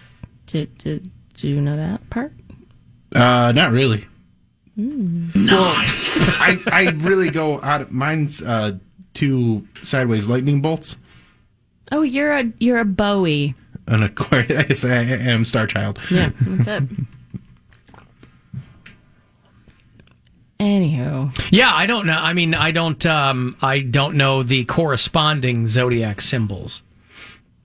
So I didn't. I don't know. Should I have known? It sounds very passive aggressive. I literally don't care. Okay. I just don't know that there's any. You made it a point that I didn't know that you were a Sagittarius. He brought it up, and we had just had that conversation. So Right. I was just right. Because I kept throwing out symbols, and you go, no. It sounded very much like you expected me to know. No. And I didn't know. The new Pound Take podcast, by the way, the new installment is at alancockshow.com. Those drop for you on Thursdays. The latest one is called The Poorest of the Rich. And I've had a couple people text me asking why I haven't asked you about the yawning. And that's just because I didn't hear it. Last week, I made it a point to kind of really laser focus on the eating because I thought that was so egregious. I haven't listened this week. So people are wondering about the yawning. What would they like to know? Why? I had to yawn. Okay. That's why. Listen, I assume that it was... He likes to keep these raw and real. I assume that's his I was sense in the middle of humor. saying something, and I yawned. I know, I understand. Did it happen a bunch of times? No. I just wanted to make sure that it was that simple. Or people just being nitpicky? They're being nitpicky, but that's okay. At least they're listening. Because... Are they? It happened one time throughout the entire 45-minute to an hour podcast. So they want to pick out that one part to complain, then that's fine, because the rest they didn't complain about. Well, I'm not saying that. But to your point, again, I go back to my original point, which is, why wouldn't you cut that out? I don't know. Do you edit your... He does not. Oh, well, then that's why I didn't cut it out, because he doesn't cut anything I out. know, and my point is, he should. Oh. But it's his piece of real estate, and he does what he wants, whether it's eating or yawning or whatever. I'm simply saying that when people listen to something and they appreciate it for its rawness and authenticity, that's not what they're talking about. I don't think. I mean, I like all kinds of material from other people that's very raw, it's very authentic, it's got nothing to do with them making noises that don't have anything to do with the content, is my point. The eating I could understand, but a yawning, I feel like that's natural. Like, it's just like a cough. Like, anyways, I like calling it a yawning. Not a yawn, but a yawning. But yawning is natural, and I do it without even... I probably didn't even think about it. I yawn. Okay. And Again, I didn't hear it. People were just asking me, so I was passing it along to you. Yeah, I don't even remember doing it, but I'm sure if they said I did it, it happened. Now, was there any... Were you... did you eat it all? No. Okay. I didn't know if that was... Again, we talked about this, if that was going to be a through line, or if that was going to be a semi-constant on the show. Because you said people liked that. Your contention was that people enjoyed that. No, he said that it was his sense of humor. His sense of humor, but you got to give the people what they want. Because you always want to leave them wanting more. Some people liked it, and a lot of people hated it. Here's what I think you should do, if I can just offer a little whatever. Sure. Here's what I think you should do. I think each week you should tease people. You should leave them with a cliffhanger. You should have the sound of you opening a bag of something, but then you don't eat it. Yeah, and then they got to find out next week if it's a squishy food, a slurpy food, or a crunchy food. And then you do like an Instagram survey or something. Mm-hmm. You do one of those polls. Hey guys, what bag do you think I opened up this week on the show? What do you think's in that bag? When I jam my fist in that bag next week, what do you think will be in there? You think it'd be more gummy bears? Do you think it'll be crunchy? Yes. I don't want to listen to him jamming his fist into things. You don't? I wonder if Not even a chip bag? No. Oh, well, you didn't hear him eat on his podcast, though. I one of the brief moments where I clicked you on to see what, and then I heard him chewing, and I clicked you right off. What way to find out what the heart of the city feels like when it's thumping against your chest? Right? That's just me. Oh. Does that make me a whore? bull person. Had to finish my gummy worm. Yeah.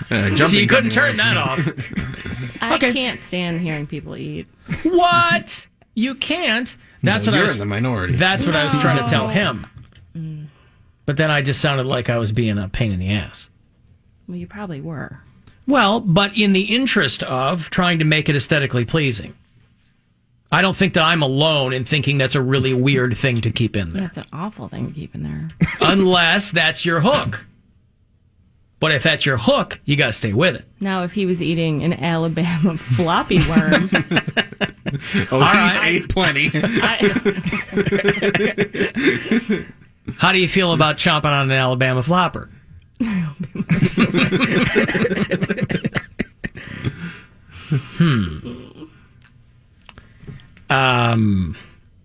By the way, for all the people who are asking me, yes, that is Selena Gomez in that promo that we're running. And she sounds like she is having a hard time with some things. She sounds like a human yawn. They could have edited her out. Again, you know what? If you're doing these things, my thought is always, is that the best take you got in you? And she sounds like she's having a tough time. She sounds like she's being held hostage.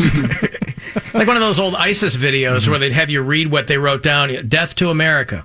Join me tomorrow where things get wild, and I'll be your host. Yeah, things get wild. You never know what's going to happen. There's surprises. Take a look outside. After a year that brought our world to a standstill, for the first time we are seeing daylight. We're seeing daylight for the first time. Gosh, that was the best one they Very had. exciting. Anyway, listen, she's got a lot of things going on. Somebody told me she had a Netflix show where she cooks with someone. It's just her cooking, which has got to be a nice way to... You think that maybe she would be a bit more chipper if she had been doing something as fun in the quarantine as cooking. She should be cooking with Rick from Big Mouth. The old hormone monster. What you gonna do, baby? Yeah, Mom, what you gonna do, baby? Look, who's got a pretty good impression See, there. it's funny. It's a funny show. It's a very funny show. Yeah. Hey, Mom. What are you gonna do, baby? See, Herbert Hoofer would have been a good name for one of those Kentucky Derby Would have been very good. horses.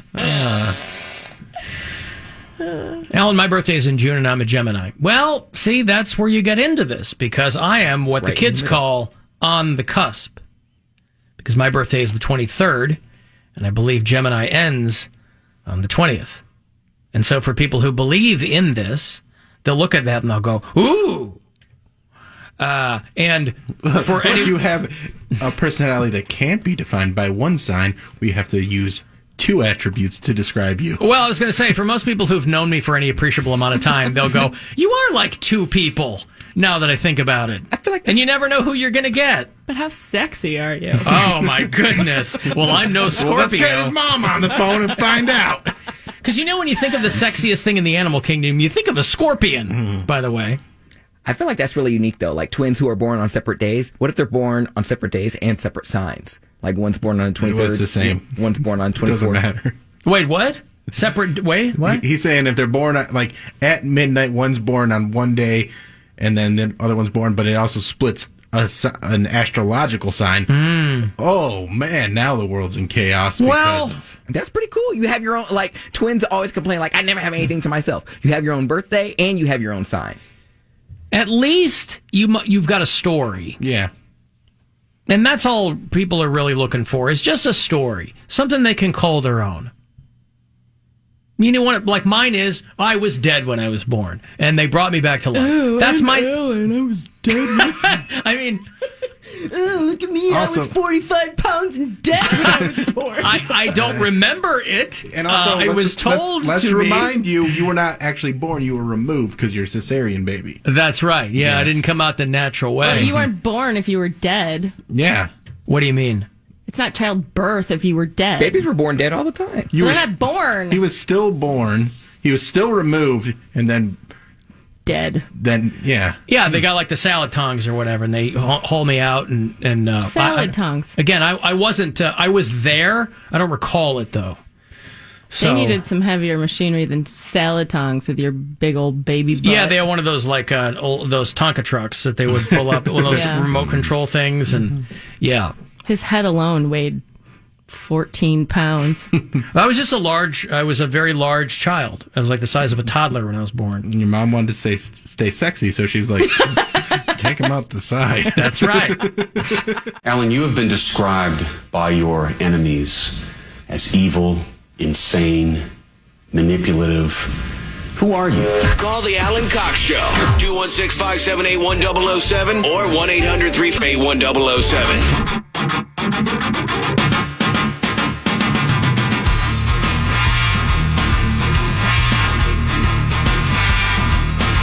35192. Want to get a text in?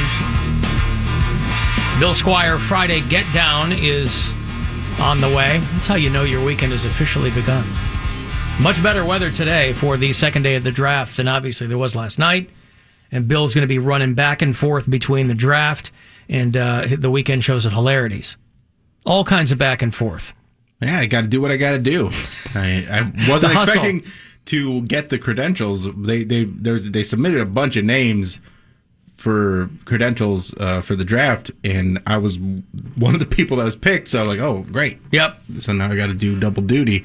But it was real fun last night. Even though when I got down there, they changed the place where I was supposed to pick up my credentials. So I thought I was supposed to go to the Muni lot. And I'm walking over towards it. I'm like, there's nobody over here. There's like regular cars over here. I thought they were going to have like a tent set up or something. And I guess because of the weather, they changed it to the Renaissance Hotel, which is all the way back at Public Square.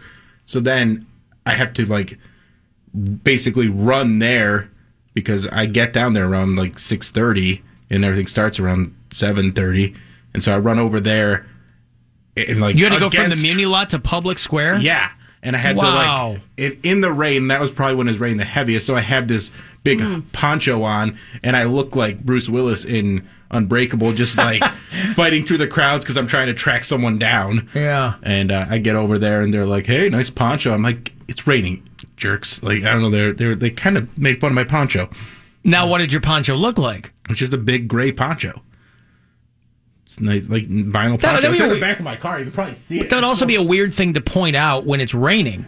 Hey, yeah. It's not like it was nice like now and you're walking around with a parasol and they go, nice umbrella. Like it was raining pretty hard. Parasol? I like the image of him twirling it over his shoulder, you know, a parasol. Umbrella? I feel like a parasol is not an umbrella. It's not. Okay. And then they had a shuttle back downtown or back down to the game, but that didn't show up for another half an hour. But I waited for it because I was like, either I'm going to wait a half an hour or I'm going to get there in a half an hour by walking. So I'd rather not walk. Yeah. In the rain, and there wasn't like a few other people that had flown in. This one girl who works for Fox Sports in Carolina got to the airport at 6:20 and made it all the way downtown. Wow. To get, I was like, that's impressive. And then she was waiting around. She's like, I bust my ass to get down here by 7 o'clock, and they can't take this shuttle down so I can be on time. But we got there. And as I was walking up, Kings of Leon were playing Sex is on Fire. Sex is on Fire, which yeah. always makes me think of Gwen. Yeah. Aww. Because that's your ringtone. It's your ringtone on my phone. It was, yeah. And he always sends it to voicemail. It still is? Yeah, it still is. He goes, I don't want to talk to her. No, if I always pick up when you always pick up. Yeah. I wish you just would have said it always made you think of me and left it at that and not explained why. Although she does have a pension. It's not her fault. She has a pension for calling me at work and I'm in the loo. I'm taking a dump. Always. Yeah. Well, you kind of... You're on the toilet, aren't you? You kind of take a pre-show dump every day around... I do. Like 1:30. Yeah, around 1:15, 1:30. Yeah. Yeah. So, And she's probably trying to get you before you're too close to Nora showtime. and I will call when we're in the car. Yeah. Because I have a morning dump and then a pre-show dump and then a post-show dump. 3 times, man. Yeah. That's a lot of dumping. Yeah, that's so much... You know, people are complaining about that rogue camel you were talking about earlier. That camel didn't crime either. Park. How do you know? From what I understand, he's doing it in toilets. If my schedule's a little bit off, though, and I'm not going to be at home in time for my post-show dump, I might have to take it in a park. Listen, a bathroom is where you make it. That's my second phrase. Wait, a what? A bathroom is where you make it. That was my second one. Tap me. Oh, that was your second That's punchline. his punchline. I didn't know that was your... I didn't tell everybody. But Okay. I'll tell you what, though, wearing the poncho, I don't mind a poncho look at all. Like, No, you stay dry. What's the matter with the poncho? But even without that, like, it's just so, like, flowy and comfortable. No, it's not comfortable. I wore a poncho when it was raining for, like, was it the Cavs opener or the Browns opener? Something last year when we did the thought. Oh, God, when we were at the Clevelander, and it was like, that was a year and a half ago. A couple winters ago. Papa Thought. Yeah, we filled up balloons with shaving cream or something. I knew it was something with Thought because I came up with the name. Yes, well, that's after a very the fact. different situation. It wasn't that the poncho was uncomfortable. I was all noise. Like, it's supposed to keep you from the rain, and I'm like, Well, okay. That was like a really crappy poncho. I had a nice poncho. Okay. I have a nice. Stop laughing at me, Glenn. No, the poncho you had is one of those like giveaway disposable. It was like a garbage bag. Yeah, you had It wasn't even basically as thick as saran wrap. Yeah. He's talking about a legit funny. poncho. Yeah, we had pound cake in front, and we're just throwing balloons Awful. full of shaving cream at Yeah, him. shaving cream. I was like drenched. That name is funny, though. Papa Thought Yeah, it's funny. really funny. Well, that's why poncho sweaters are like a thing. Ew. Are guys wearing them though? I mean, if you put it It's on. more of a drug rug for a guy. I'm looking at that. Poncho and Lefty are very famous Poncho. outlaws. Outlaws? Yeah, Poncho and Lefty? Sure. But I don't think that he was actually wearing a poncho. I think his name was Poncho. Like Sancho Panza? Poncho You don't Sanza? think it was a nickname because they always rocked a poncho? I mean, was Lefty in a poncho too? No, I figured Lefty just had like 2 left arms or something, or only one arm. Wait a second. You mean like Eugene Levy with two left feet in yeah, Best exactly. in Show? Exactly it. Always Huh. walking around in circles. So you thought the one guy always had a poncho on, and the other guy had two left feet. The Mexican poncho is Yeah. like it's like a tablecloth with a hole cut in it for your head. Mm-hmm. but it was actual like field gear, wasn't it? I mean, probably, but I'm not sure. So I just There's some good. assumed- I like these like triangular ones that are a little more. Yeah. Yeah, it's like it's got like a Western look to it. Yeah, then you just need to learn how to hacky sack. And Okay, done. Guess who would skip class to play hacky sack at lunch? Young Bill Squire. Or in school. I would take 3 lunches and just whoever's in the hack circle, I would hack join in. circle? Yeah. Did they call you Hacksaw Bill Squire? No, they did not. Were you angry that they didn't? No, not at all. Why don't you guys call me Hacksaw? I just like kicking things. I was getting out some repressed anger. Yeah. On a little beanbag filled ball? Yeah. No, I wasn't kicking it hard. I like playing hacky sack. I was a yo-yo guy, not a hacky sack. Oh, I definitely had yo-yo phases too. Come on. Every kid goes through like everyone has. You guys are nerds! The fingerboard, the yo-yo, Oh, fingerboard. or the hacky Board. Yes, Gwen, get off my back, okay? I had fingerboard. I had a half pipe. I was repressed. I had all sorts of ramps and stuff for fingerboards. Weird. And also, those came out when I was like 18. I was a much better fingerboarder than I was a skateboarder. McDonald's. But that came in handy in my gazebo years. Fingerboard is the thing where you get your fingers on a tiny little skateboard? Yeah, tech deck. It's like what Erica said Ian would spend hours doing downstairs, right? It was a fingerboard And he would like moves? film videos of it. I and never stuff. did that. Yeah, Of fingerboards. his fingers riding the skateboard? I would get the majority of my fingerboards from a McDonald's Mighty Kids meal. Not a Happy Meal, but a Mighty Kids meal. And I would use my money from my job because I was 18 to go and buy good ones. Yeah, I would get them, and there would be a little keychain. I'd go to the Target and push kids out of the way and be like, you can't afford these. I'm going to get a 5-pack. It's got Yu-Gi-Oh on the bottom. Give me my fingerboard. I imagine those were around when I was a kid, but boy, that completely passed me by if that was a thing when I was a kid. They weren't. Those came out like when I was in high school. Oh, okay. He was 18. I was like 11, 12, maybe. Well, I'm about 10 years older than you, so something like that. The math checks out. But yeah, I was into skateboarding at the time, but I was a terrible skateboarder. But I was actually pretty good with a tech deck. So that's I'm what I would sorry, do. are people bad skateboarding with their fingers? Yes. I mean, I was better than my friends. Again, I don't know. But they could actually skateboard. I don't know how you end up. I still don't understand. You do tricks, yeah. Yeah, I could do tricks. I could do like kickflips and really hit one side and make it land. And you're like a tiny Jim Twos. I feel very judged by you, Gwen. You should. It's ridiculous. Yeah, but you were a kid. You were a child. Yeah, you were a child. I am the one you should be judging harder. Judging him. But also, that's who I am. That's fine. I don't have to. So you could. You were able to do tricks with your fingers. Yes. Huh. I am 360 flip. I feel like the kickboards weren't heavy enough to make that work. That was what made it such a skillful feat. Or finger. As they gave me. All right. I'm sorry.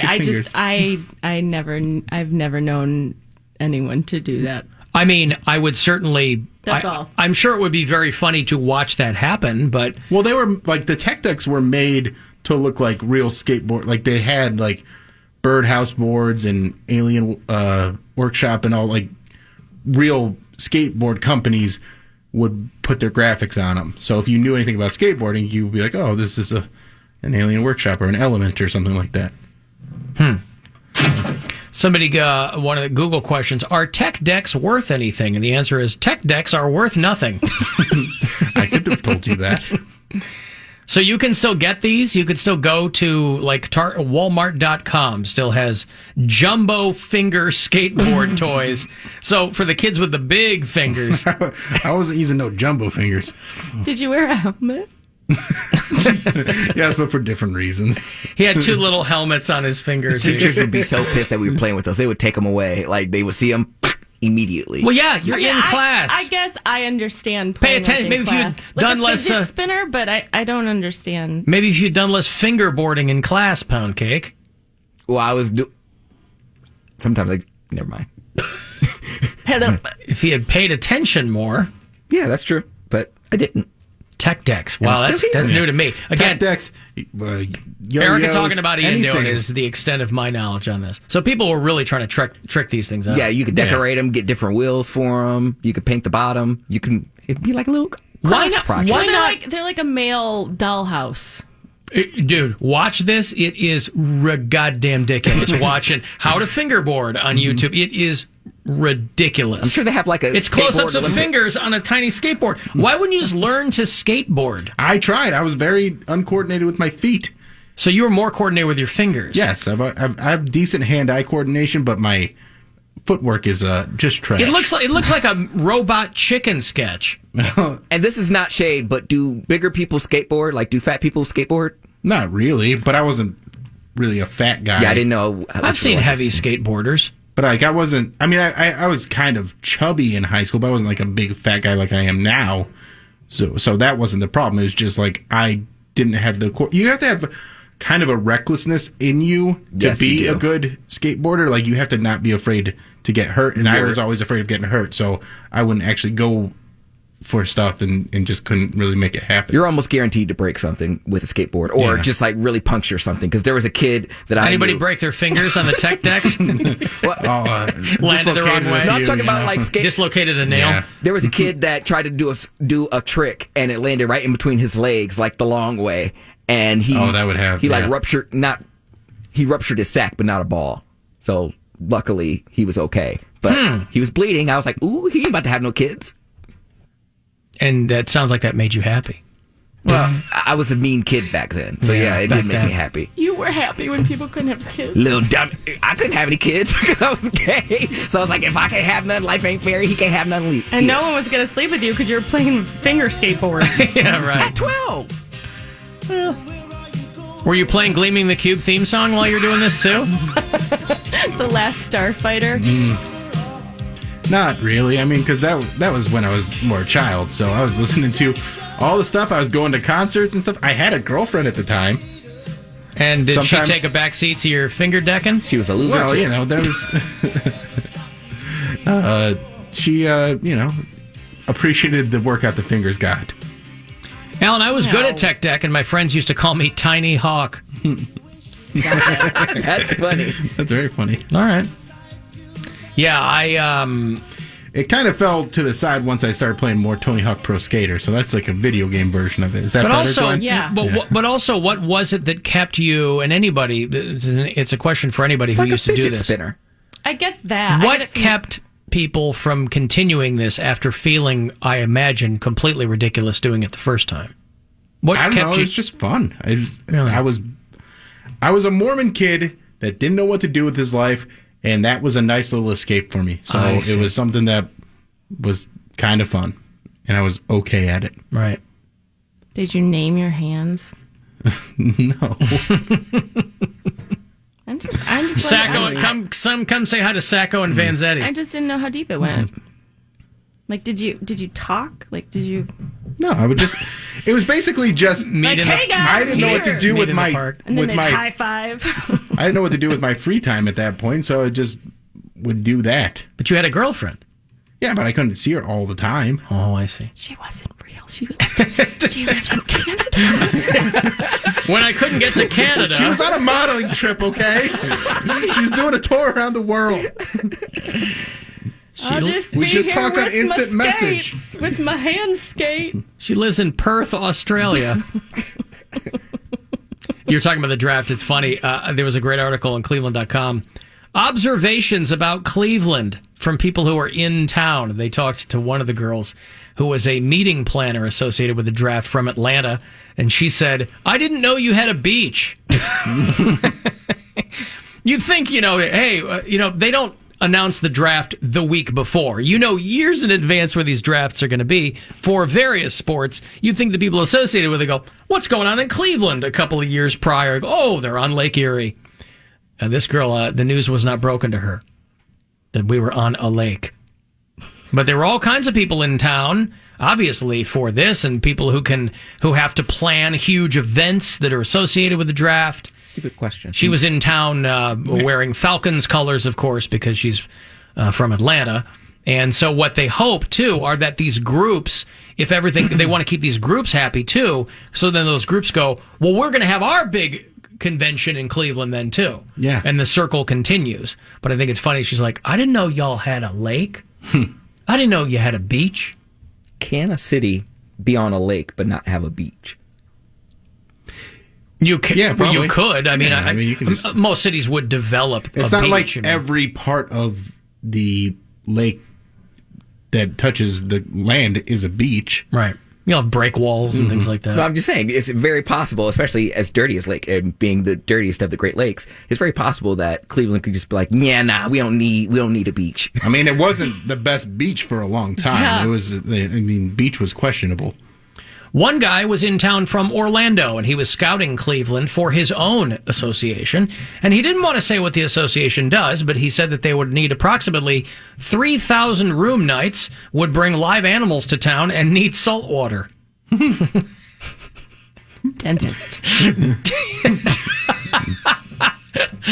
We're going to need a lot of spittoons. Right.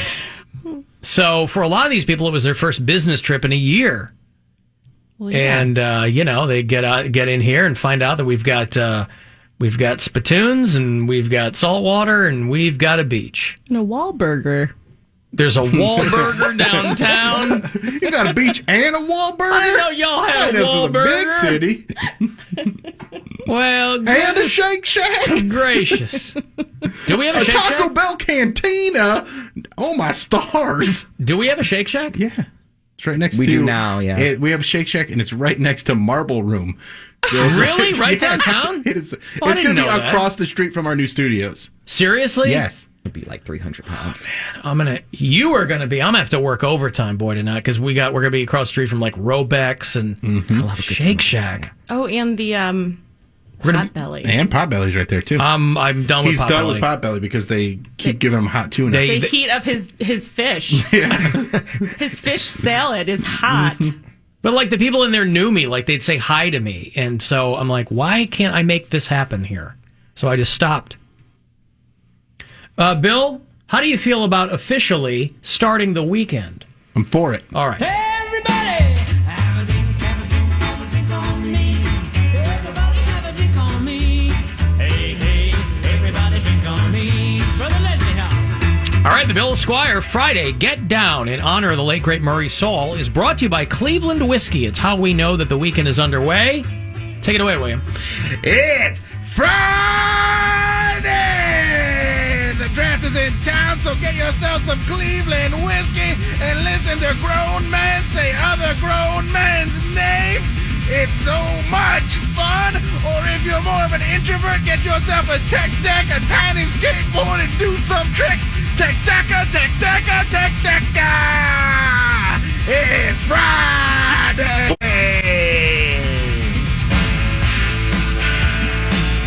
Boy, think about making some mint juleps tomorrow for the Kentucky Derby with Cleveland whiskey. Delicious. And now I must leave you as the Brady Bunch is on, and I find 4 of those children incredibly arousing. Get out of here. Be careful of what you say. Be careful in every way. Be careful of what you do. Big Brother is watching you. Be circumspect and discreet. Stay light on your mental feet. One slip and you know you're through. Big Brother is watching you. Conform with all directives. Remember, obedience pays. And when you watch that TV screen, remember it works both ways. You'll disappear in a wink unless you can double think. You'll vanish into the blue. Big Brother is watching you.